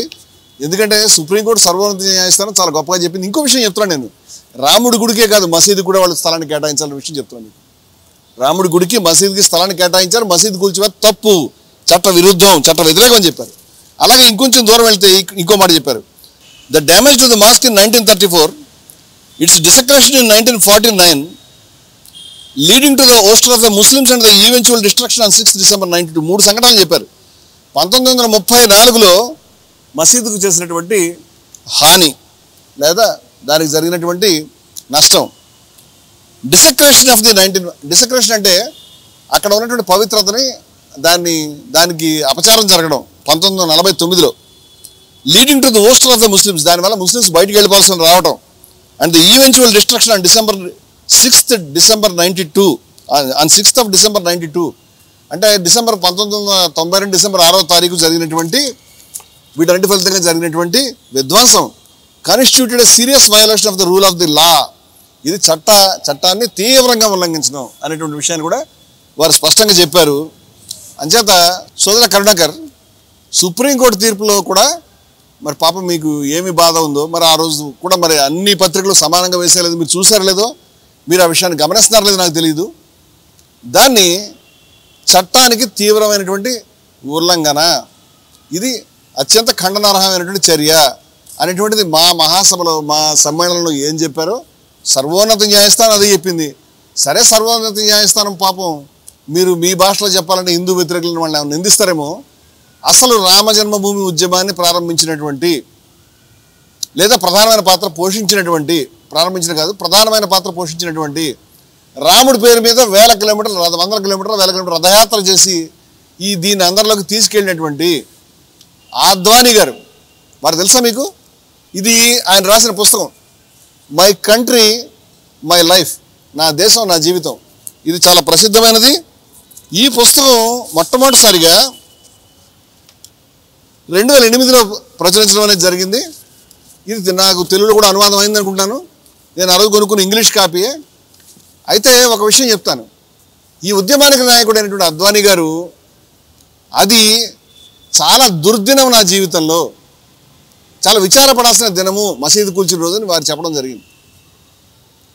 అది కూల్చివేత జరిగినటువంటి రోజు నా జీవితంలో అత్యంత దుర్దినము, అత్యంత విచారకరమైన రోజు. అది పత్రికల్లో రోజులు ప్రముఖంగా వచ్చినటువంటి వార్త ఇదంతా కూడా. అటల్ బిహారీ వాజ్పేయి కూడా విచారకరమైన దినం అని చెప్పడం జరిగింది. ఇక్కడ ఈ పుస్తకంలో అంటే మీరు ఇప్పుడు ఒకవేళ దాన్ని మిస్ అయి ఉంటుంది, ఇది చూస్తారండి, ఇది మార్కెట్లో దొరుకుతుంది. ఇది 405వ పేజీలో అండి, it is the saddest day in my life, నా జీవితంలో అత్యంత విచారకరమైన రోజున అద్వానీ గారు చెప్పారు. మరి మీకు కోపం వచ్చి ఈ అద్వానీ గారు చెప్పారు, ఎవరు మీరు ఇలా చెప్తున్నారు, మాకు కోర్టు తీర్పు ద్వారా వచ్చింది, మరి ఆ మాటలన్నీ కూడా మీరు చెప్పకూడదని మీరు అంటారు. అందరి యొక్క గౌరవం, నేను ఆ విషయాన్ని చెప్పాం ఏమిటంటే మసీదుని కూల్చివేత జరిగినటువంటి దానికి హిందువుల యొక్క చర్య కాదు, అది హిందూ మతోన్మాదులు ఉద్రేకానికి లోనే చేసినటువంటి పని తప్పితే హిందువుల చర్య కాదు అని మేము చెప్పడం అనేది జరిగింది. దీనికి సంబంధించి మేము చెప్పినటువంటి మాట ఏమిటంటే అప్పుడు జరిగినట్టు 92లో జరిగినటువంటి ఎన్నికల్లో మెజారిటీ హిందువులు ఉత్తరప్రదేశ్ రాష్ట్రంలో ఈ పార్టీని చిత్తుగా ఓడించారు. కాబట్టి ఈ యొక్క చర్యకి ప్రజల యొక్క మద్దతు లేదు, హిందువుల మద్దతు లేదు, ఇది హిందూ స్ఫూర్తికి విరుద్ధం అని మేము చెప్పాం. మీకు ఈ విషయం చాలా బాధ కలిగిస్తుంది. ఎందుకు బాధ కలిగిస్తుందో నాకు తెలియదు. ఇప్పుడు మీరు ఖండిస్తే ఒక్క సమ్మేళనాన్ని కాదు, సుప్రీంకోర్టుని ఖండించాలి, అద్వానీ గారిని ఖండించాలి, ఉత్తరప్రదేశ్ ఆ రోజు వ్యతిరేకంగా ఓటేసిన ప్రజలను ఖండించాలి, అందరినీ ఖండించాలి. ఎందుకు ఖండించాలో నాకు తెలియట్లేదు. దానికంటే కూడా ఈ విధ్వంసం విచారకరమైనటువంటిది, నా జీవితంలో దుర్దినం అద్వానీ గారు చెప్పిన మాటలతో ఏకీభవిస్తే మంచిది. ఆ చరిత్రలో దుర్దినం, హిందువుల యొక్క చరిత్రలోని దుర్దినం, హిందూ స్ఫూర్తికి విరుద్ధం అది. అట్లాంటి పనులు మనం చేయలేదు, గతంలో ఎప్పుడు చేయం, మేము ఎక్కడ చేయలేదు. హిందూ స్ఫూర్తిలో అక్కడ శివాజీ కృష్ణదేవరాయల కాలంలో కూడా ఏ మసీదుని కూలగొట్టలేదు, హిందువులు మసీదులు నిర్మాణం చేశారు, మొదటి మసీదుని హిందువులు నిర్మాణం చేశారు. మేము అటువంటి విధ్వంసాలకు మేము వ్యతిరేకమని చెప్పాము తప్పితే దానికి మీరు బాధపడాల్సిన విషయం ఏం లేదు. ఇవన్నీ కూడా ఆల్రెడీ మా వీడియోస్లో వస్తున్నాయి, మీరు దాన్ని గమనించమని నేను చెప్తున్నాను. ఓకే, సుగుణ గారికి ఏం చెప్తారు? హిందూ అనేవాడు ఎవరైనా మాట్లాడతాడా? ఇక్కడ ఈ సారాంశం హిందూ అనేవాడు ఎవడన్నా మాట్లాడతాడంటే ఈ సర్వోన్నత న్యాయస్థానానికి ఆ రోజు న్యాయాధిపతులైనటువంటి వాళ్ళు, సుప్రీంకోర్టు జడ్జెస్, వీళ్ళెవరు హిందువులు కాదనుకోవాలి. వాళ్ళ పేర్లు మీరు చదవమని నేను చదువుతాను. ఈ తీర్పు మీద సంతకం పెట్టినటువంటి వాళ్ళంతా హిందువులే కాదని నేను తెలుసుకుందామని అడుగుతున్నాను. ఎందుకంటే హిందూ అయినవాడు మాట్లాడతాడని తమరు అన్నారు కదా. రంజన్ గొగోయ్ గారు, ఎస్ఏ బాబ్డే గారు, డాక్టర్ ధనంజయ చంద్రచూడ్ గారు, అశోక్ భూషణ్ గారు, అబ్దుల్ నజీర్. ఈ చివరి పేరు ఒకటే వారు ముస్లిం తెలుస్తుంది. మిగతా 4 సుప్రీంకోర్టు జడ్జెస్ కూడా హిందువులే. హిందూ అనేవాడు ఎవరని చెప్తారు? వీళ్ళు అన్నారండి. అద్వానీ గారు కూడా మరి అన్నారు, వారు హిందువే. వాజ్పేయి గారు అన్నారు హిందువే. ఇంకా చాలామంది అన్నారు. ఇదే చర్చ పెడదామంటే దాని మీద పెడదాం, మాకు అభ్యంతరం లేదు.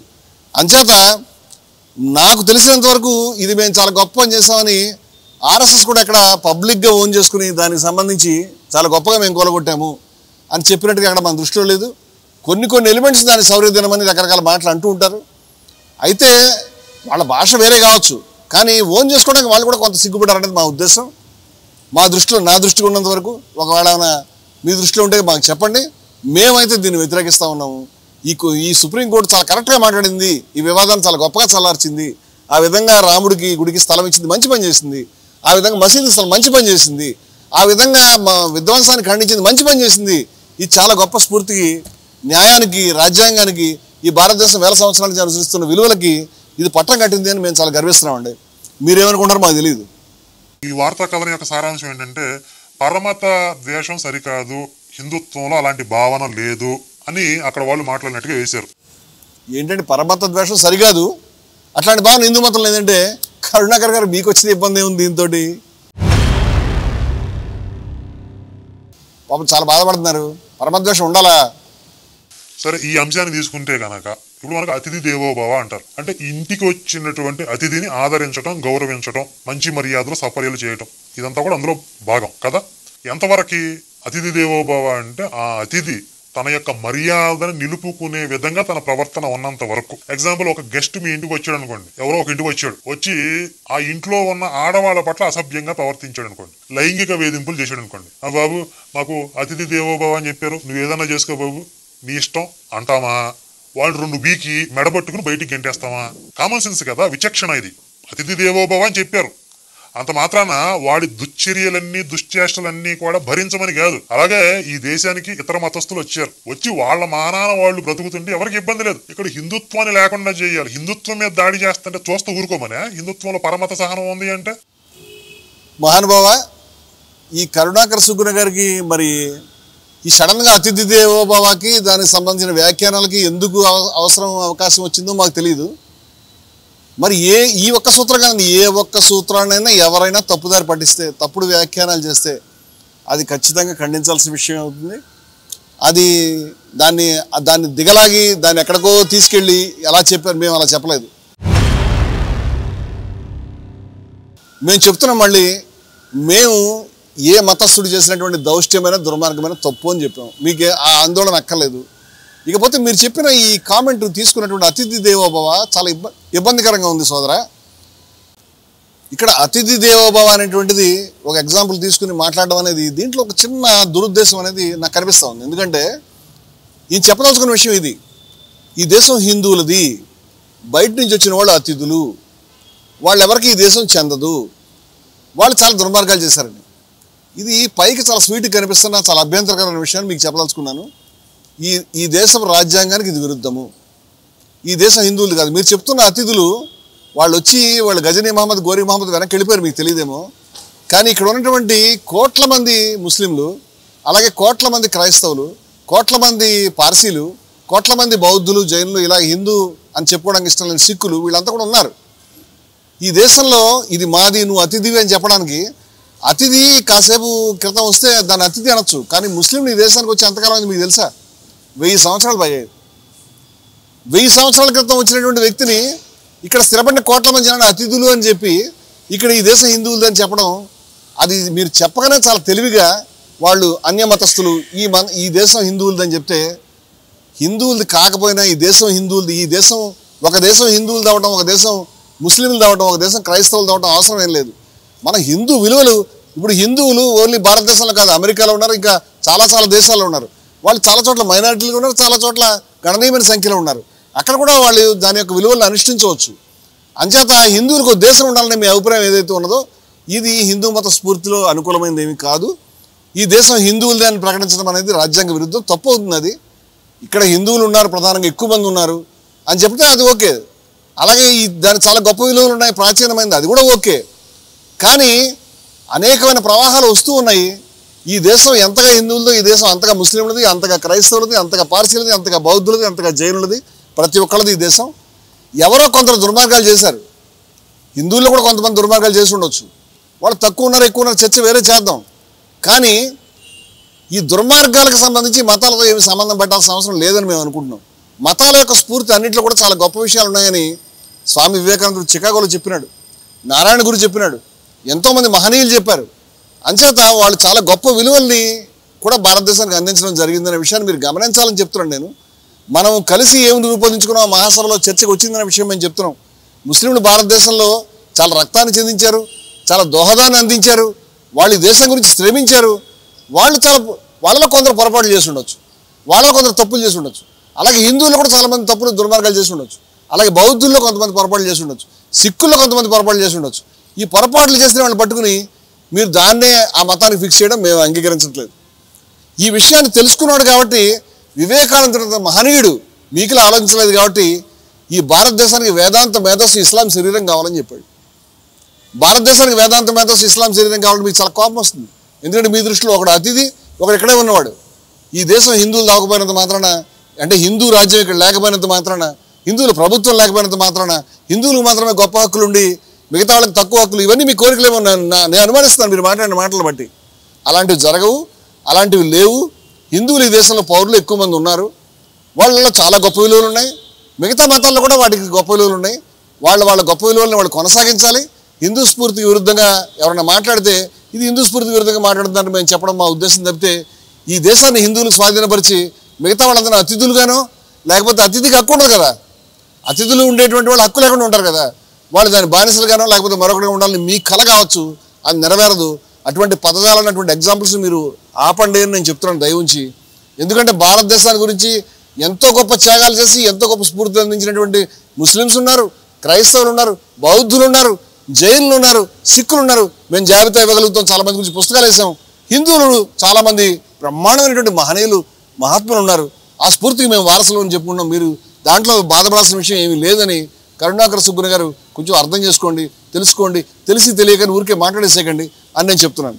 ఇతర మతాలు మన జోలికి రానంత వరకే సహనం, మన జోలికి వస్తే హననమే, అదే క్షాత్రధర్మం. ఈ సారాంశం తెలియకుండా ఈ భాష చాలా అభ్యంతరకరమైన భాష అండి. ఇతర మతాలు హిందూ మతం మీద దాడి చేయబోతున్నాయి, అది చాలా ప్రమాదంలో పెడుతున్నాయి. హననం అంటే చంపేయడం, వాళ్ళని చంపేయాలి అనేటువంటి మెసేజ్ని నేను అడుగుతున్నాను. ఇతర మతాలు 1000 సంవత్సరాల నుంచి ఉన్నటువంటి మతం అది. అలాగే క్రైస్తవులు కూడా 100 సంవత్సరాల నుంచి ఉన్నారు, సిక్కులు ఉన్నారు చాలా కాలం నుంచి, బౌద్ధులు ఉన్నారు 1000 సంవత్సరాల నుంచి, జైన్లు ఉన్నారు 1000 సంవత్సరాల నుంచి. వీళ్ళంతా హిందువుల మీద దాడికి చేసి రూపుమాపేస్తున్నారు అనేటువంటి నిర్ణయానికి మీరు ఎలా వచ్చారో మాకు తెలియదు. వాళ్ళు హిందువులతో సహజీవనం చేశారనేటువంటి ఉదాహరణలు మాకు, వాళ్ళు తప్పులు చేసిన వాళ్ళు లేరని మేము అంటలేదు, ఖచ్చితంగా తప్పులు చేశారు. ఈ రెచ్చగొట్టే విధానం, హననమే అని మీరు మాట్లాడుతున్న విధానం ఏదైతే ఉన్నదో, మేమేం చెప్తున్నామంటే ఎవరు తప్పు, హిందూ తప్పు చేసినా తప్పే, ముస్లిం తప్పు చేసినా తప్పే. అవి చూసడానికి చట్టాలు ఉన్నాయి మనకి. మనం ఒక రాజ్యాంగాన్ని ఏర్పాటు చేసుకున్నాం, మనకు చట్టాలు ఉన్నాయి. ఆ చట్టాల ప్రకారం వాళ్ళని మీరు ఆరోపణలు చేయండి, వాళ్ళని విచారించండి, శిక్షించండి, లేకపోతే వ్యతిరేకంగా ప్రచారం చేయండి. కానీ ఈ మతంలో అందరినీ కూడా ఆ మతస్థులు చంపేయాల్సిందే, హననమే, ఈ మతస్థులందరినీ ఆ మతస్థులు అన్యాయమే చేస్తున్నారు అని ఈ ఏకపక్ష ఈ one side black and white ప్రచారం చాలా తప్పు. ఇది హిందూ స్ఫూర్తికి విరుద్ధం. అయం నిజ పరోవేతి గణనాలకు చేత ఇది వీడు నావాడు వీడు బయటవాడు అనేటువంటి విధానం అనేటువంటిది చాలా లో మైండ్ పీపుల్, తక్కువ బుద్ధి ఉన్నటువంటి వాళ్ళకు ఉందని మన ప్రాచీనులు చెప్పారు. అది అందరికీ అటువంటి ఆలోచనలు ఉండవు, కేవలం తక్కువ బుద్ధి వాళ్ళకు ఉంటాయి. ఉదార చరితానంతో వసుదైవ కుటుంబకం, ఈ ఉదారంగా ఆలోచించే వాళ్ళకి ప్రపంచం అంతా వాళ్ళ కుటుంబమే అని చెప్పారు. అంచేత మన పూర్వీకులు వేదంలో ఇవన్నీ కూడా ఆ సభలో చర్చలకు వచ్చినాయని చెప్తున్నాను నేను మీకు. మన వేదంలో అన్ని చోట్ల తలుపులు తెరిచాం మేము, అనోభద్ర అనేటువంటి గొప్ప శ్లోకం ఉన్నది. దాంట్లో అన్ని దిక్కుల నుంచి మంచి ఆలోచనలు మా దగ్గరకు రావాలని మా పూర్వీకులు ప్రాచీన ఋషులు కోరుకున్నారు. అంచేత ఇతర మతాల్లో ఏదైనా మంచి మాటలు ఉంటే వాటిని తెలుసుకోవడానికి, వాటిని అభినందించడానికి మేము వెనకాడబోము, మా మతంలోని మంచి వాళ్ళకి చెప్పడానికి వెనకాడబోము. అంచేత మీరు అనుకున్నట్టు హననమే, చంపేస్తాం, వాళ్ళంతా చెడ్డవాళ్లే, మేమంతా మంచి వాళ్ళమే, వీళ్ళంతా చెడ్డవాళ్లే, వాళ్ళంతా మంచి వాళ్ళే అనేటువంటి ఈ బ్రాండింగ్ ఏదైతే ఉన్నదో ఇది వాస్తవ పరిస్థితికి విరుద్ధము. ఇది సమతుల్యమైనటువంటి ఆలోచనకి, బ్యాలెన్స్ ఆఫ్ మైండ్ ఉన్నటువంటి వాళ్ళు మాట్లాడే విధానం కాదు. అటువంటి విధానం కరెక్ట్గా సోదరా అని నేను చెప్తున్నాను. ఈ విచక్షణ లేకుండా అక్కడ ఉన్నటువంటి మరి ఇంతమంది పేర్లు చెప్పారు, నిజంగా మరి ఆ పండితుల ఎక్కడి నుంచి వచ్చారు వాళ్ళు, అసలు వీళ్ళ ఉన్న అర్హత ఏంటి? ఇందులో చిలుకూరు ప్రధాన అర్చకులు రంగరాజన్ వీళ్ళకున్న అర్హత ఏంటి, వాళ్ళు ఎక్కడి నుంచి వచ్చారు అనేటువంటిది వీడియోలు పెడితే తెలియవండి. మమ్మల్ని అప్రోచ్ అయ్యి ఉంటే కనుక వాళ్ళు ఎక్కడి నుంచి వచ్చారో చెప్పు ఉండేవాళ్ళము, వాళ్ళు ఉండే ప్రదేశాలు కూడా చెప్తాము, మీరు వారి దగ్గరికి వెళ్ళండి, వాళ్ళు ఎక్కడ వాళ్ళ అర్హత ఏంటనేది మీకు ఉన్నటువంటి స్కేల్ పట్టుకెళ్ళి దాన్ని కొలిసే ప్రయత్నం చేయండి. ఇటువంటి దురహంకారమైనటువంటి మాటలు, అన్యాయమైనటువంటి మాటలు మాట్లాడడం, మీకు కరుణాకర్ సుబ్బుని గారికి తెలియకపోయినంత మాత్రాన వాళ్ళందరూ కూడా తెలుసో తెలియకో అనేటువంటి మాటకో, లేకపోతే వాళ్ళు ఎక్కడి నుంచి వచ్చారు, వాళ్ళ అర్హత ఏంటి అని మీరు ప్రశ్నించడం అనేది అది మిమ్మల్ని మీరు బయట పెట్టుకోవడం తమ్ముడు, అది విధానం కాదు సోదరా. ఆ రకంగా ఆలోచించొద్దు, ఆ రకంగా మాట్లాడొద్దు అని నేను చెప్తున్నాను. తెలుసు గురువుగారు అలా మాట్లాడరు. మేము ఆల్రెడీ రంగరాజన్ గారితో కూడా మాట్లాడడం జరిగింది. ఏంటి స్వామి ఇలా వార్తాపత్రికల్లో ఇలా వచ్చింది, ఒక ఓన్లీ ఆంధ్రజ్యోతి వారు అలా మాట్లాడరని మీరు అన్నారు. వారిని వివాదంలో తీసుకురావడం మాకు ఏమాత్రం ఇష్టమైనటువంటి విషయం కాదు. కానీ ఈ యొక్క సమ్మేళనం యొక్క స్ఫూర్తి ఏదైతే ఉన్నదో దాన్ని అక్షరాక్షరాలు వారు ప్రతిబింబించేలా మాట్లాడారు. బహుళత్వం సమానత్వం అనేటువంటిది, ప్లూరలిటీ అండ్ ఈక్వాలిటీ, మన ధర్మమే అది, అందరూ సుఖంగా ఉండాలి అని చెప్పారు. అయితే ఎవరిని నరికి పెట్టాలనే మాట ఆయన చెప్పలేదు. వారి యొక్క ప్రసంగాన్ని ఆల్రెడీ మేము అప్లోడ్ చేసాం, మీరు చూసుకోవచ్చు. వారు మాకు బాగా తెలుసు అని మీరు మాట్లాడుతున్న విధానం, అసలు వారి పేరుని వివాదంలో తీసుకురావడానికి మేము వ్యతిరేకంగా ఉన్నాం. ఎందుకంటే వారు చాలా గొప్ప సమున్నతమైన విలువలకు స్ఫూర్తిగా ఉన్నారు. ఎలా పడితే అలాగా మాకు వారు తెలుసు, ఆ రైతు ఇలా మాట్లాడరు అని మీరు చెప్పడం అనేది కరెక్ట్ కాదు. లైవ్ ఉన్నది చూసుకోండి, వారు ఏం మాట్లాడారు, మిగతా వాళ్ళు ఏం మాట్లాడారు ఉన్నది. వచ్చింది అంటే అవేమి అలాంటి మాటలు ఏమి నేను ఉన్నప్పుడు రాలేదు, అంతా కూడా ఒట్టిదే అని చెప్పారు రంగరాజన్ గారు. అంటే మరి ఈ పేపర్ వాడి పైత్యం ఇది రంగరాజన్ గారు మీకు ఏం చెప్పారో మీ మాటలను బట్టి అసెస్ చేసుకోవడం చాలా కష్టంగా ఉంది. కానీ సోదర, వారు చెప్పిన మాటలో ఒక సత్యం ఉంది. వారు అంత సత్యమే చెప్తారు. ఇప్పుడు కూడా మీటింగ్ ప్రారంభించిన తర్వాత కొద్దిసేపు వారు ప్రసంగించి, వారి సందేశాన్ని అందించి, పుస్తకాన్ని ఆవిష్కరించి, జ్యోతిని వెలిగించి పుస్తకాన్ని ఆవిష్కరించి తన యొక్క సందేశాన్ని వినిపించి వారు వెళ్ళిపోయారు. కానీ ఏ రకమైనటువంటి లైన్స్లో సభ జరుగుతుందో వారికి స్పష్టంగా తెలిసింది మొదటే. దాంట్లో ఏమి వారు ఆ విషయాన్ని ఆల్రెడీ తమ ప్రసంగంలో దాన్ని సమతా బహుళత్వాలకి ఎప్పుడైతే వారు విద్వేషానికి వ్యతిరేకంగా సమస్త సర్వేజన సుఖినోభవంతో అనే మాట చెప్పారో వారు స్ఫూర్తిగా అనుకూలంగా ఉన్నారని నేను ఆ విషయాన్ని స్పష్టంగా రికార్డెడ్గా ఉన్నది. ఇప్పుడు వారు నేను వెళ్ళిపోయిన తర్వాత ఏం జరిగిందో అని అంటే, మరి మీరు వారికి ఏ పద్ధతిలో దాన్ని రిప్రజెంట్ చేశారో అని నేనే అనుకోవాల్సి వస్తుంది.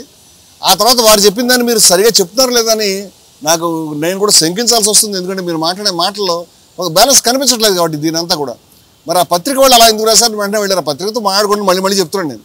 లేకపోతే రంగరాజన్ గారు వెళ్ళిపోయిన తర్వాత ఆయన రాకముందు కొంతమంది తలక మరిచినోళ్ళు మాట్లాడిన మాటల ఏదన్నా కానీ మనకి తలక మాసిన వాళ్ళు అంటే కరుణాకర్ గారు అంటే మేము చాలా గౌరవమైనటువంటి భాషలో మాట్లాడదామని, చాలా శుతిమెత్తమైన విమర్శలు చేద్దామని నేను, అలాగే మేము కూడా మొదటే ఒక మాట అనుకున్నాము. ఇప్పుడు మీరు చెప్పిన విధంగా ఇప్పుడు తలక మాసిన వాడు అంటే మీరు ఆ సభలో ఉన్నటువంటి వాళ్ళని ఏ రకంగా నిందిస్తున్నారో అది అవసరమా అని నేను అడుగుతున్నాను.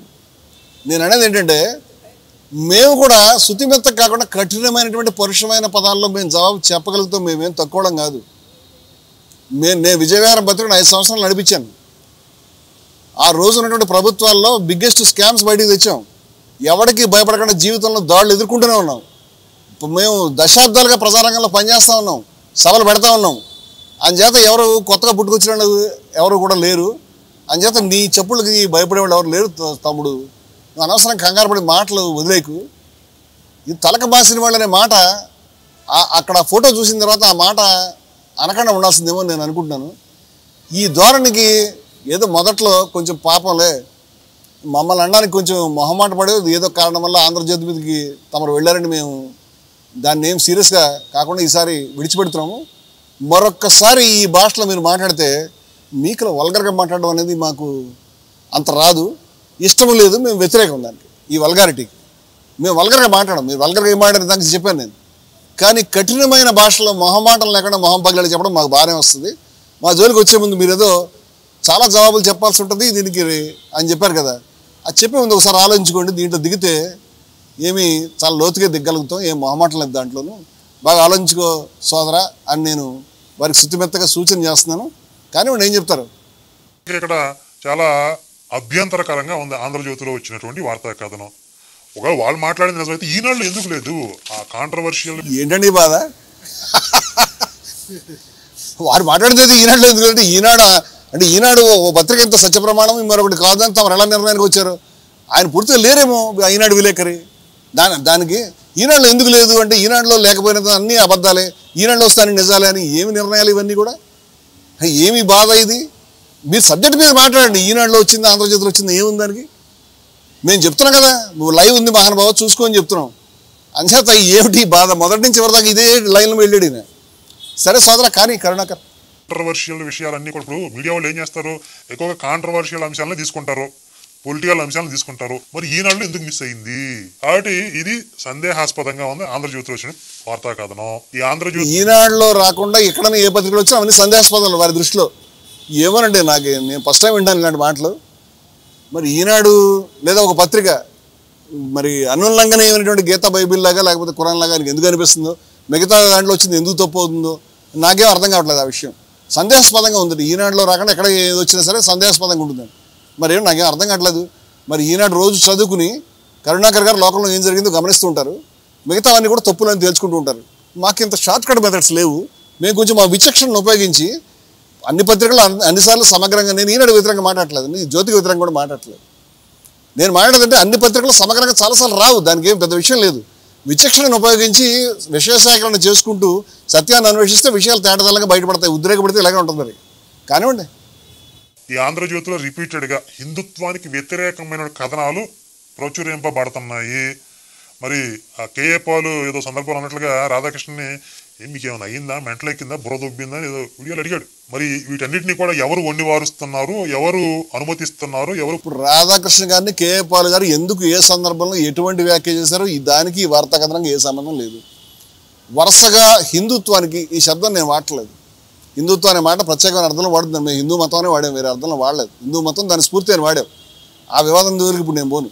కానీ నేనేమంటానంటే ఇప్పుడు కేఏ పాల్ రాధాకృష్ణ గారిని తిట్టిన తిట్లని తమరు చాలా గొప్పగా తిట్టారని చెప్తే కేఏ పాల్ గారు ఏం చెప్పి దాని అంతా ఏకీపిస్తారని అడుగుతున్నాను. ఎందుకండి ఈ మాటలన్నీ కూడా? ఇప్పటికి కూడా మీరు బీటింగ్ అరౌండ్ ద బుషెస్ లాగా చుట్టూ తిరుగుతున్నారు, కానీ విషయం దగ్గర రావడానికి మీరు భయపడుతున్నారు. నేను అనేదంటే ఆంధ్రజ్యోతి ఎందుకు, ఈనాడులో వచ్చిన కథనం ఎందుకు, ఏది సందేహం ఎందుకు? మేము మాట్లాడుతున్న సబ్జెక్ట్ లైవ్ ఉన్నది, ఇప్పుడు మాట్లాడుతున్నాం. మీరు మాట్లాడి చర్చ చేయండి కావాలంటే, కానీ మీరు ఇట్లా మాటలు తలమాసిన మాటలని లేకపోతే తలమాసిన వాళ్ళు తెలిసి తెలియక మాట్లాడుతున్నారు ఇలాంటి వాక్యాలు మీరు దిగితే మేము కూడా దానికి ఆ రకమైనటువంటి పద్ధతిలో మీకు అర్థం కావడానికి చెప్పాల్సి వస్తుంది. కానీ దయవుంచి అటువంటి విధానంగా దెక్కండి. మీరు విషయ సేకరణ విధానాన్ని విషయాల్ని అర్థం చేసుకోవడానికి సత్యాన్వేషణ విధానాన్ని దయవుంచి మార్చుకోండి. పద్ధతి కరెక్ట్గా మీరు ఆలోచించుకోండి. కానీ మీరు ఒక పత్రికలో వచ్చిందంతా కూడా చాలా గొప్పదనే విధానానికి వెళ్ళకండి అని చెప్తున్నాను నేను. అనుమతిస్తున్నారు, ఎవరు ప్రచురిస్తున్నారు అనే విషయాల్ని ఒకసారి వాళ్ళు సరిచూసుకోవాల్సిన అవసరం ఉంది. లేకపోతే తగిన విధంగా మనం బుద్ధి చెప్పడానికి సిద్ధం అవ్వాల్సిన అవసరం కూడా ఉంది. జై శ్రీరామ్, భారత్ మాత. తగిన విధంగా మీరు బుద్ధి చెప్తే బుద్ధి లేని వాళ్ళు నేర్చుకుంటారేమో, కానీ చాలా ఆలోచనతోటి చాలా నిష్కల్మషంగా చాలా నిష్కపటంగా నిర్మలంగా సత్యాన్ని అన్వేషించి దాన్ని హిందూ మత స్ఫూర్తి నిలబెట్టాలని ఉన్నవాళ్ళు ఇక్కడ ఉన్నారు. అంచేత మీరు బుద్ధి చెప్తారనే భాషలో మాట్లాడితే మళ్ళీ చెప్తున్నాను నేను, ఈట్కా జవాబు పత్తర్సే దెంగే అంటారు కదా. కరుణాకర్ తమ్ముడు శృతిమెత్తన జవాబు రెండో ఈసారి చాలా సీరియస్గా ఉంటుంది. ఇది అగ్ని, చాలా జాగ్రత్తగా అడుగు వేయమని నేను సూచన చేస్తా. సోదరుడికి మొదటి విషయం ఏంటంటే, ఈయన మొత్తం వీడియోలో ఆ 2 ఐటమ్స్ చదవడం నాకు తెలిసి 2 కూడా సత్యాలే. ఈనాడు చెప్పిందంటే ఏమి అసత్యం లేదు, జ్యోతి చెప్పిందంటే కూడా అసత్యం లేదు. పరోక్షంగానే వ్యాఖ్యానం కావచ్చు. కానీ ఒక కథనాన్ని 2 పద్ధతుల్లో వాళ్ళు చక్కగా అందించారు. మంచి విషయమే వాళ్ళు అందించారు. వాళ్ళు అందించిన తర్వాత మీరు దానికి సంబంధించి ఈ వీడియో పెట్టడం ద్వారా, మీరు మొత్తం చదవడం ద్వారా మొట్టమొదట ఈ సభలో ఏం జరిగిందో మీకు బహుశా దాన్ని అర్థం చేసుకోవడం అనేది మీకు అభిమతం కాకపోవచ్చు, అభిలాష లేకపోవచ్చు. కానీ వేల మంది మీ యొక్క వీక్షకుల్లో కూడా ఒక ఆలోచన కలిగించిన వాళ్ళు అవుతారు. భలే పనిచేస్తారు మీరు కరుణాకర్ గారు. మీకు మొట్టమొదటి అభినందనలు చెప్తున్నాం మేము. మా 2 సంవత్సరాలు ఆ పని అయితే బాగానే చేశారు. ఈ విమర్శలు ఉన్నాయి చూసారు, మాకు బుద్ధి చెప్పే పని కొంచెం ఆలోచన చేయండి. అదే మీ ధోరణి అయితే కనుక మీ ఇష్టం కానివ్వండి, దానికి మేము సిద్ధంగానే ఉన్నామని చెప్తూ, ఇప్పుడు ఈ విషయం పైన అన్నమయ్య కళాక్షేత్రం పీఠాధిపతులైనటువంటి విజయశంకర్ స్వామి గారు దానికి సంబంధించి మీరేమంటారు స్వామి? ఓం నమో వెంకటేశాయ. రమణమూర్తి గారు ఏదైతే చెప్పారో దానికి సంపూర్ణ అంగీకారం ఉంది. వారు సుగుణా కరుణాకర్ గారు చెప్పిన దానికి ప్రతి పదానికి కూడా స్పష్టమైనటువంటి సమాధానం చెప్పడం అనేటువంటిది జరిగింది. కరుణాకర్ సుగుణా గారు వారు ఆత్మవిమర్శ చేసుకొని ఇంత గొప్ప సదస్సు జరిగితే ఒక మంచి వాక్యం చేసుకునేందుకు ఆత్మవిమర్శ చేసుకొని వారిలో మార్పు తెచ్చుకొని పరివర్తన తెచ్చుకుంటే మంచిదని నేను తెలియజేస్తున్నాను. ప్రధానంగా ఈ సదస్సు ద్వేషము, అసమానత్వాలు వ్యతిరేకించే హిందూ మతం. సదస్సు టైటిలే చాలా స్పష్టంగా ఉంది. ద్వేషము, అసమానత్వాలను వ్యతిరేకించే హిందూ మతం, ఇది టైటిల్ను. హిందూ మతంలో ద్వేషము, అసమానత్వం లేదని ఒక గొప్ప మహోన్నతమైన సదస్సు, హిందూ మత ఔన్నత్యం మీద ఒక సదస్సు పెడితే దీన్ని విమర్శిస్తూ నువ్వు వీడియో పెట్టావంటే నాకు చాలా బాధ కలుగుతుంది. ఇది హిందూ మతానికి జరిగినటువంటి ఒక అవమానంగా, హిందువులందరికీ జరిగినటువంటి అవమానంగా హిందువులందరూ కూడా భావిస్తున్నారు. ఇటువంటి పనులు తగదని నేను తెలియజేస్తున్నాను. నిన్ను ప్రధానంగా నేను ఒక విషయం ప్రశ్నిస్తున్నాను. మీరు ఒక విషయం చెప్పారు, తిరువలకొండ పైన అన్నమయ్య ఇల్లు కూల్చేశారు, తిరువలకొండ పైన అది తిరిగి పునర్నిర్మించాలని తీర్మానం చేశారనే విషయం మీరు చెప్పారు. దాని గురించి నువ్వు తిరువలకొండ పైన నువ్వు నిజంగా మన ధర్మం సంస్కృతి పట్ల నిష్ట ఉంటే అన్నమయ్య ఇల్లు తిరిగి నిర్మించాలని ఒక వాక్యమన్నా నువ్వు చెప్పావా? అయోధ్య రామ మందిరం హిందువులదే కాదని లేదు, తిరువలకొండ వెంకటేశ్వర స్వామిది హిందువులది కాదా? హిందువులకు సంబంధం లేదా వెంకటేశ్వర స్వామి గుడి? తిరువలకొండ పైన అన్నమయ్య ఇల్లు కూల్చివేస్తే 11,50,000 సంతకాలు సేకరించడం జరిగింది. రంగరాజన్ స్వామి దేవస్థానంలోనే లక్షల సంతకాలు 3 నెలలు రథయాత్ర చేశాం. ఈవోకి సంతకాలు ఇవ్వడం జరిగింది. ఒక్క వీడియో కానీ కనీసం ఇప్పుడన్నా నీ మద్దతు నువ్వు తెలియజేసావా అని నేను నిన్ను ప్రశ్నిస్తున్నాను. మేము ద్వేషం, అసమానత్వాలుగా కొనసాగిస్తున్నది ఇది మా యొక్క సొంత నిర్ణయాలు, మా సొంత ఆలోచనలు కాదు. ఉపనిషత్తులు, భగవద్గీత, అనేక మంది అష్టాదశ పురాణాలు, మహనీయులు, కలియుగ ప్రత్యక్ష వెంకటేశ్వర స్వామి తత్వాన్ని ప్రచారం చేసినటువంటి తాళ్లపాక అన్నమాచార్యులు, పోతులూరు వీరబ్రహ్మేంద్ర స్వామి, యోగి వేమన, కర్ణాటక బసవేశ్వరుడు, కేరళ నారాయణ గురు, ఇక్కడున్న మహనీయులందరూ కూడా ఆ రోజులలో వర్ణ వ్యవస్థ గొప్పది, కుల వ్యవస్థ గొప్పది, మీరు కింది కులాల వాళ్ళు దేవుడు ఇట్లా చెప్పారు, మీరు అసమానత్వంగా ఉండాలంటే వాళ్ళందరూ కూడా హిందూయిజంలో ఆ అసమానత్వం కరెక్టు, మీరు దేశం కరెక్టు, మీరు బానిసలుగా ఉండాలని ఎవరైతే చెప్తున్నారో ఆ కుల వ్యవస్థకు వ్యతిరేకంగా పోరాడినటువంటి మహనీయులు వీళ్ళందరూ ఈ విధంగా పోరాడారు కాబట్టే ఈరోజు ఇంకా ఎస్సీ ఎస్టీ బీసీలు అసమానత్వాన్ని అనుభవిస్తున్న హిందూ మతంలో ఉన్నారంటే వీళ్ళందరి యొక్క కృషే కారణం. వీళ్ళందరి పేరుతో ఇంత మహనీయుల సదస్సు పెడితే నువ్వు ఒక్క మాట నీ నోటి నుంచి వచ్చిందా? ఈనాటికి కూడా హిందూ మతంలో ఇంత పోరాటం జరిగి మార్పు వచ్చింది, ఇంకా కూడా గ్రామాల్లో అక్కడక్కడ అసమానత్వం ఉంది, పోవాలి అని మాకు మద్దతుగా నీ నుంచి ఒక మాట వచ్చిందా అని నేను నిన్ను ప్రశ్నిస్తున్నాను. ఇది ద్వేషం. భగవద్గీత గ్రంథమే చెప్పింది, అద్వేష్ట సర్వభూతానాం మైత్ర కరుణ ఏవచ నిర్మమో నిరహంకార సమదుఃఖ సుఖక్షమని. సమస్త ప్రాణుల ఎడల ద్వేషభావం లేనివాడు, అహంకార మమకారం లేనివాడు, సుఖదుఖముల పట్ల సమభావం కలిగిన వాడు నాకు ఇష్టడని భగవద్గీత గ్రంథం చెప్పింది. ద్వేషాన్ని వ్యతిరేకించింది భగవద్గీత గ్రంథం. అదేవిధంగా అసమానత్వాన్ని కూడా ఇదే భగవద్గీత గ్రంథం వ్యతిరేకించింది. విద్యా వినయ సంపన్నే బ్రాహ్మణే గవిహస్తని సునీచైవ సపాకేచ పండిత సమదర్శిన అని. విద్యా వినయ సంపన్నుడైన బ్రాహ్మణుడు ఏనుగు, గోవును, కుక్కను, కుక్కవాసన చండాలుని సమానంగా చూసేవాడే నిజమైన జ్ఞానని భగవద్గీత 2 శ్లోకాలలోనే ఉన్నాయి. ఇదే కాదు, ఉపనిషత్తులు ఈశావాస్యం ఇదం సర్వమయమని, ఈ సృష్టి మొత్తం ఈశ్వరమయం అనేటువంటిది చెప్పడం జరిగింది. కేరళ నారాయణ గురు ఒకే కులం, ఒకే మతం, ఒకే దేవుడని సర్వమానవ సమానత్వాన్ని చాటి చెప్పినటువంటి వ్యక్తి నారాయణ గురు. అదేవిధంగా 600 సంవత్సరాల క్రితం సమాజంలో అసమానత్వాలు ఉంటే ఆ భగవంతుడి తత్వం అది కాదు, దేవుడి దగ్గర అందరూ సమానమని, బ్రహ్మం ఒకటే, పరబ్రహ్మం ఒకటే, మెండైన బ్రాహ్మణుడు మెండు భూమి ఒకటే, చండాలుడు ఉండేటి సరిభూమి ఒకటిని చాటి చెప్పినటువంటి తాళ్ళపాక అన్నమాచార్యుల యొక్క తత్వం. యోగవేమన కులము గలవాడు, గోత్రము గలవాడు, విద్య చేత విర్రవీగువాడు, పసిడి గలుగువాని బానిస కొడుకులని యోగవేమన్ లాంటి మహనీయులు చెప్పుకుంటూ పోతే హిందూ గ్రంథాల్లో ద్వేషానికి అసమానత్వంగా ఎన్నో ఉన్నత విలువలు ఉన్నాయి. హిందూ మతం ఇంత ఔన్నత్యం కలిగి ఇంత గొప్పదని మేము చెబితే నువ్వు ఈ విషయాలను కాకుండా ఈ సభను తప్పుదారి పట్టించే ఉద్దేశంతో నువ్వు సభ పెట్టావంటే ఇది హిందూ మతానికి జరుగుతున్నటువంటి తీవ్రమైనటువంటి నష్టం. మేము నీళ్ళ ఏ విషయానికి కూడా మేము భయపడం. హిందూ అనేవాడు ఎవరికి ఎప్పుడు కూడా భయపడడు. మేము హిందువులం కాబట్టి భగవద్గీత గ్రంథం అంతా కూడా అన్యాయానికి వ్యతిరేకంగా పోరాడమే. 4 అవతారాలు కూడా రాక్షసత్వానికి వ్యతిరేకంగా పోరాడినటువంటిదే.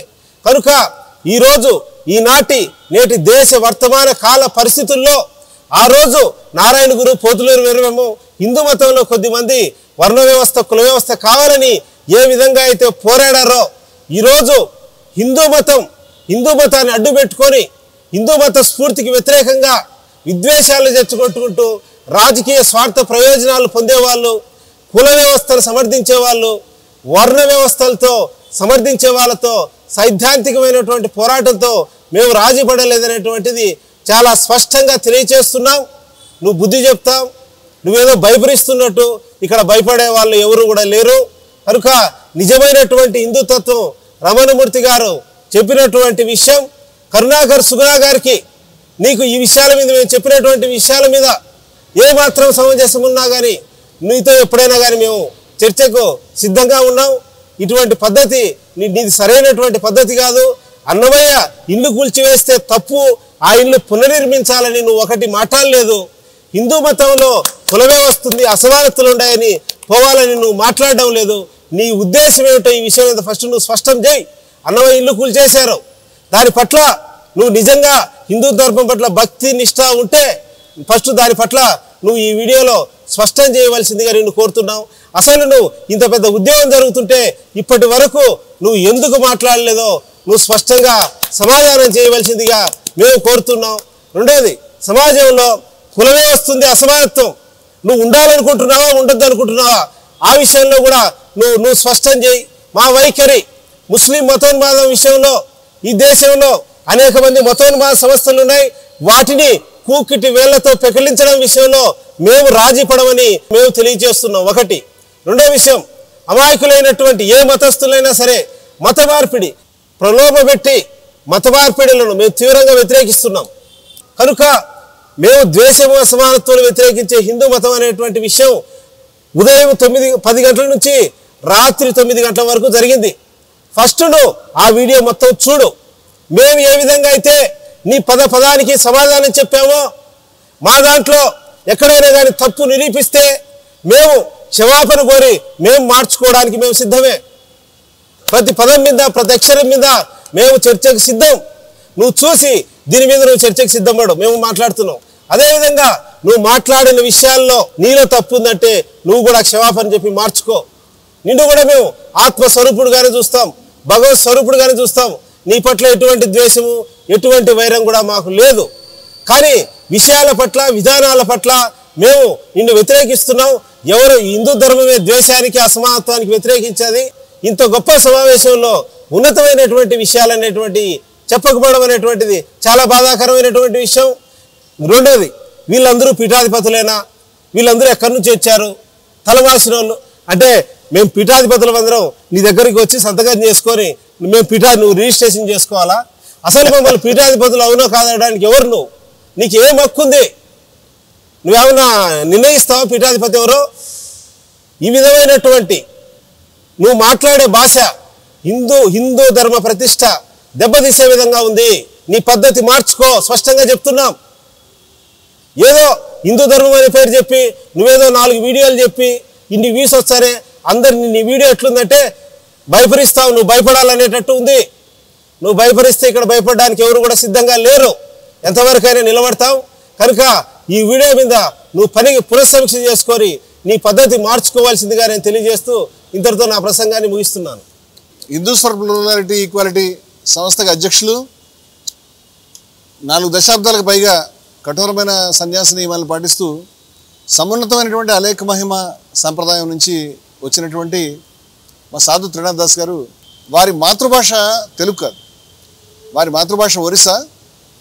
వారు భాషని గురించి మన సోదరుడు కరుణాకర్కి ఏమైనా ఇబ్బందులు కలుగుతుందని మొదటే చెప్తున్నాను నేను.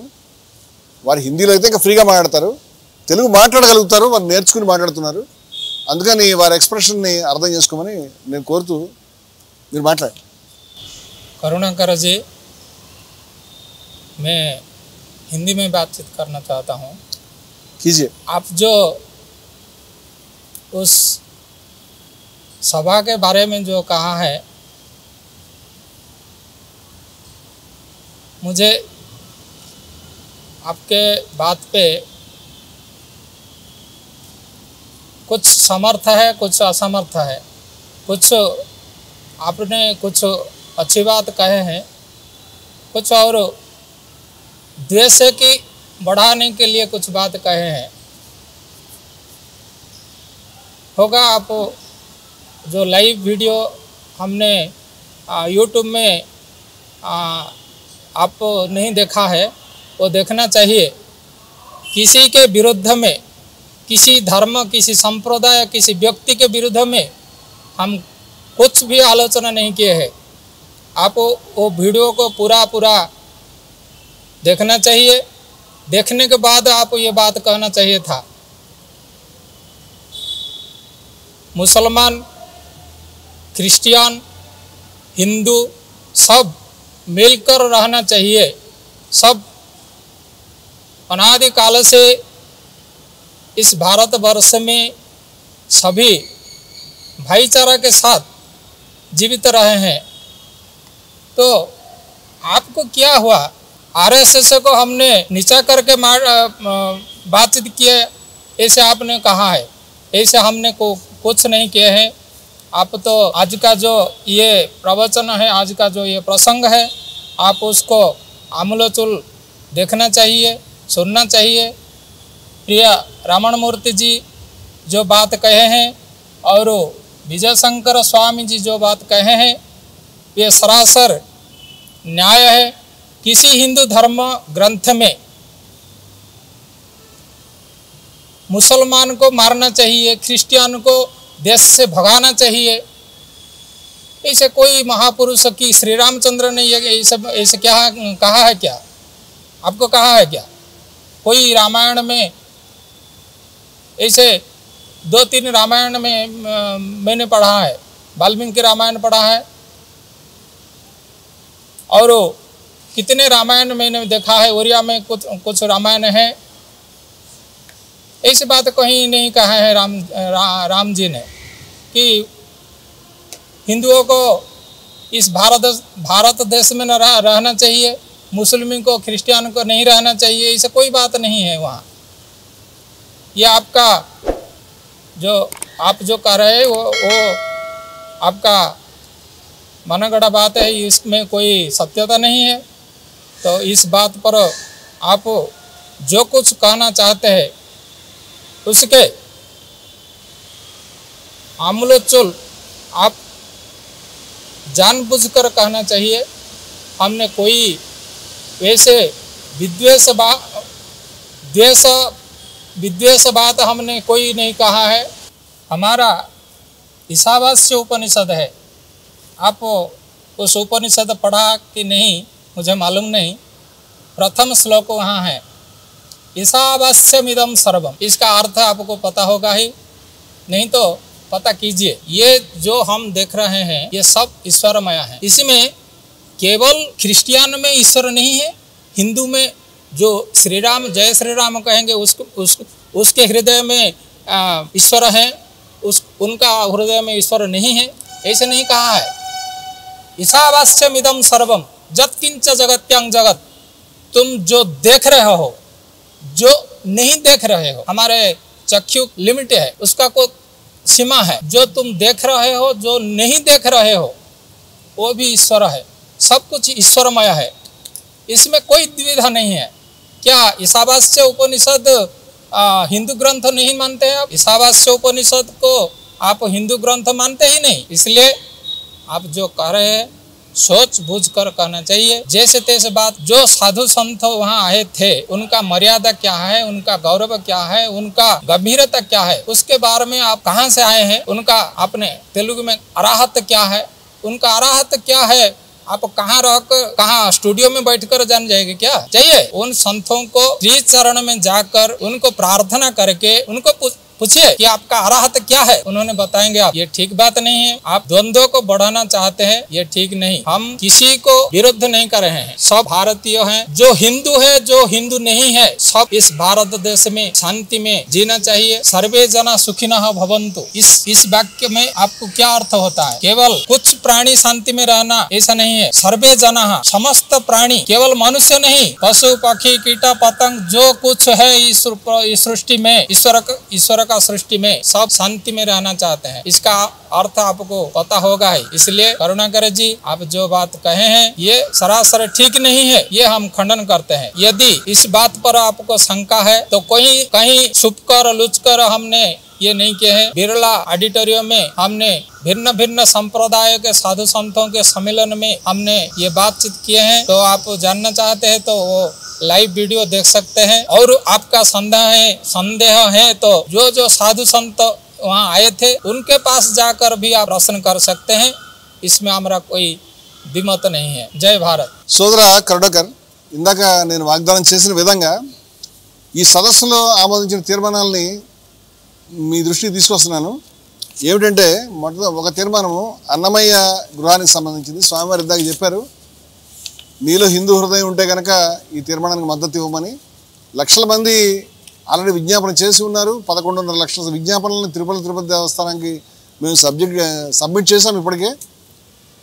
ఈ తీర్మానం కూడా ఈ హిందూ సమ్మేళనం ఆమోదించడం అనేది మన రంగరాజన్ గారు స్వామివారు కూడా వారు చాలా గొప్పగా దీన్ని చెప్పడం జరిగింది. తీర్మానం ఇలా ఉంది: కూల్చేసిన అన్నమయ్య గృహాన్ని తిరుమల కొండపైన యథాతథంగా యథాస్థలంలో మళ్ళీ నిర్మించాలని, పవిత్రమైన అన్నమయ్య మండపాన్ని, అన్నమయ్య స్వహస్తాలతో పూజించిన హనుమంతుని అన్నమయ్య విగ్రహాన్ని యథాస్థలంలో ఉన్నది ఉన్నట్టుగానే పునఃస్థాపించాలని ఈ సమ్మేళనం ఏకగ్రీవంగా తిరుమల తిరుపతి దేవస్థానానికి విజ్ఞప్తి చేస్తోంది. అన్నమయ్య సంకీర్తనల వైభవాన్ని, సందేశ మహత్వాన్ని చాటే విధంగా జగజ్జేగీయమానమైన రీతిలో ఆ మహనీయుడి స్మృతి చిహ్నాన్ని తిరుమల కొండపైనే ఏర్పాటు చేయాలని ఈ సమ్మేళనం ఏకగ్రీవంగా తిరుమల తిరుపతి దేవస్థానానికి విజ్ఞప్తి చేస్తోంది. ఇదొక తీర్మానము. మన విజయశంకర స్వామి గారు ఇందాక సూటిగా దీనికి ఎందుకు మద్దతు ఇవ్వలేదని అడిగారు. బహుశా మనసు మార్చుకుని ఈ తీర్మానానికి మద్దతు ఇవ్వవలసిందిగా, దీన్ని ప్రచారం చేయవలసిందిగా, ఈ ఉద్యమంలో పాల్గొవలసిందిగా మేము ఆహ్వానిస్తున్నాం. అలాగే మీ సందేహాలు పూర్తిగా అది ఎక్కడ ఏం జరిగిందో అని ఉన్నది. దానికి సంబంధించినటువంటి మరొక తీర్మానాన్ని కూడా కొంచెం లెంగ్తీగా ఉంటుంది, చదివి వినిపిస్తాను. ఈ సమ్మేళనం క్రింది సైద్ధాంతిక ప్రతిపాదనల్ని ఆమోదిస్తోంది. ఇది ఏకగ్రీవంగా ఆమోదించబడిన తీర్మానం. హిందూ మతం అంటే ద్వేషం కాదు, అసమానత కాదు, బహుళత్వం, కరుణ, పరిత్యాగం, సమానత్వం, వివేచన, హేతుత్వం, ధిక్కారం, ద్వేషరాహిత్యం, ఏకత్వ భావన వంటి ఎన్నెన్నో మహోన్నత ఆలోచనల విలువల సమాహారం హిందూ యోచన. సహిష్ణుత, శాంతియుత సహజీవనం హిందూ ఆచరణ. నిజానికి మతం అనే దానికి ప్రస్తుతం ప్రచారంలో ఉన్న అర్థంలో చూస్తే అసలు హిందూ మతం మతం కాదు. కొందరు చెప్తున్నట్టుగా ఒక జీవన విధానం కూడా కాదు. ఇది పలు జీవన విధానాల సహజీవన వ్యవస్థ, ఆదాన ప్రదానాల సమాహారం. హిందూ అనే శబ్దం సహస్రాబ్దాలకి పూర్వం నుంచి ప్రధానంగా భౌగోళికమైన అర్థంలోనే ప్రయోగించబడింది. మతం యొక్క చలామణిలో ఉన్న ఆధునిక నిర్వచనాలను అనుసరించి హిందూ మతం అనే దాన్ని మతంగా చెప్పలేము. హిందువులు అందరూ అంగీకరించే ఒక గ్రంథం కానీ, ఒక దైవం కానీ, ఒక సూత్రం కానీ లేవు. హిందూ అని చెప్పడానికి సర్వామోదితమైన నిర్వచనం సైతం లేదు. హిందూ తాత్వికత ఏకోన్మికమైన ప్రతిపాదన కాదు. సాంఖ్యులు, అద్వైతులు, విశిష్టాద్వైతులు, ద్వైతులు, ద్వైతాద్వైతులు, వైదికులు, అవైదికులు, సగుణోపాసకులు, నిర్గుణోపాసకులు, విగ్రహారాధకులు, ఆస్తికులు, నాస్తికులు, అజ్ఞేయవాదులు, శైవులు, వైష్ణవులు, శాక్తేయులు, కాపాలికులు, తాంత్రికులు, అఘోరీలు, అజీవకులు, చార్వాకులు, ఏకేశ్వరోపాసకులు, బహుదేవతారాధకులు, ప్రకృతి ఆరాధకులు, ఇంకా ఎన్నెన్నో తాత్విక స్రవంతులకు చెందిన వారు హిందూ శబ్ద పరిధిలోకి వస్తారు. బ్రాకెట్లో ఈ మాట కూడా ఇక్కడ రాశారు. అవైదిక విచారధారలైన జైన బౌద్ధ స్రవంతుల్ని సైతం గడచిన శతాబ్దాల్లో హిందూ శబ్దంతోనే వ్యవహరించేవారనేది గమనార్హమైన యథార్థం. హిందూ తాత్వికతలోని అనేక అంశాలు ఆర్య, ద్రావిడ, ఇంకా మరెన్నో ప్రాచీన స్రవంతుల నుంచి వచ్చి చేరాయి. ప్రాచీన భారతీయ తాత్విక స్రవంతులన్నిటినీ హిందూ శబ్దంతో పిలవడం సముచితమే. తనని తాను హిందువుగా చెప్పుకుంటూ ప్రాచీన భారతీయ యోచన స్రవంతుల ఎడల గౌరవాన్ని కలిగి ఉంటూ ఆ స్రవంతులకి, అవి ప్రాతినిధ్యం వహించే విలువలకి తనని తాను వారసుడిగా భావించే వ్యక్తిని హిందూ అని చెప్పవచ్చు. చూడండి ఎంత ఉదాత్తమైనటువంటి నిర్వచనాన్ని సమ్మేళనం ఆమోదించిందో. భవిష్యత్ మానవాళి బౌద్ధిక ఎదుగుదలకి వలసిన అంశాలు ఎన్నో ప్రాచీన భారతీయ తాత్వికతలో ఉన్నాయి. బహుళత, సహిష్ణుత, కరుణ, పరిత్యాగం, సమానత్వం, వివేచన, ధిక్కారం, ఏకత్వ భావన వంటి ఎన్నెన్నో విలువలు ప్రాచీన భారతీయ విచారధారలో స్ఫుటంగా కనిపిస్తాయి. వీటిని హిందూ విలువలుగా నిస్సంకోచంగా భావించవచ్చు. ప్రపంచంలో అనేక మతాల జీవన విధానాల యోచనలోనూ ఆచరణలోనూ ఉన్నట్టే హిందూ యోచనలో ఆచరణలో సైతం ఎన్నో తీవ్రమైన లోపాలు, దోషాలు, సమస్యలు ఉన్నాయి. హిందూ శిబిరంలోని లోపాలని, దోషాలని పరిహరించడానికి, సమస్యల్ని పరిష్కరించడానికి సరిపడిన శక్తిని, స్ఫూర్తిని ఇచ్చే అంశాలు హిందూ తాత్వికత ఆచరణలో ఉన్నాయని మేము దృఢంగా భావిస్తున్నాం. లోపాల్ని, దోషాల్ని పరిహరిస్తూ ప్రాచీన మహోజ్వల నిరుపమాన హిందూ తాత్విక భావనా వారసత్వాన్ని పరిరక్షించుకోవడం, సమున్నతంగా ఎత్తి పట్టుకోవడం, అభివృద్ధి పరచుకోవడం, హిందూ మతాన్ని విద్వేష, మౌఢ్య, అసహన, అసమానత్వ భావాల సంపుటిగా చిత్రించే దౌష్ట్యాన్ని తిప్పికొట్టడం ఇవాల్టి చారిత్రక కర్తవ్యం అని భావిస్తున్నాం. హిందూ మతాన్ని ద్వేషాన్ని రెచ్చగొట్టేందుకు, ఆడంబర ప్రదర్శనకు, రాజకీయ లబ్ధికి ఉపయోగించుకునేందుకు జరుగుతున్న ప్రయత్నాన్ని ఖండిస్తున్నాం. సోదర కరుణాకర, చివరి మాట మళ్ళీ చెప్తున్నాను, కొంచెం శ్రద్ధగా వినండి. ఇది మీకు ఇంపుగా అనిపించకపోతే చెవులకి, హిందూ మతాన్ని రాజకీయ లబ్ధికి వాడటం అవసరమని మీరు అనుకుంటున్నారని మాకు తెలియదు. ఆ సమ్మేళనంలో ఉన్నటువంటి సాధు సంతులు, ఆ సమ్మేళనానికి హాజరైనటువంటి సభికులు ఏకగ్రీవంగా ఆమోదించిన తీర్మానంలో ఈ చిట్ట చివరి మాట, హిందూ మతాన్ని ద్వేషాన్ని రెచ్చగొట్టేందుకు, ఆడంబర ప్రదర్శనకు, రాజకీయ లబ్ధికి ఉపయోగించుకునేందుకు జరుగుతున్న ప్రయత్నాల్ని ఖండిస్తున్నాం. ఇది తీర్మానం సోదరా.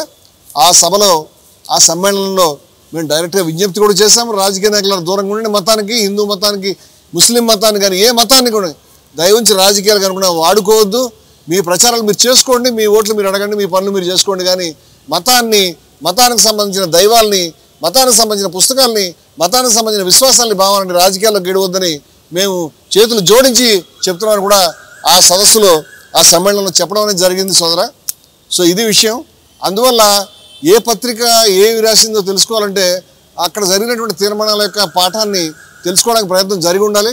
అలా జరగలేదు. సరే సోదరా కరుణాకర, ఇది ఫస్ట్ ఇన్స్టాల్మెంటు, ఇది లాస్ట్ ఇన్స్టాల్మెంట్ కావాలని నేను కోరుకుంటున్నాను. ఎందుకంటే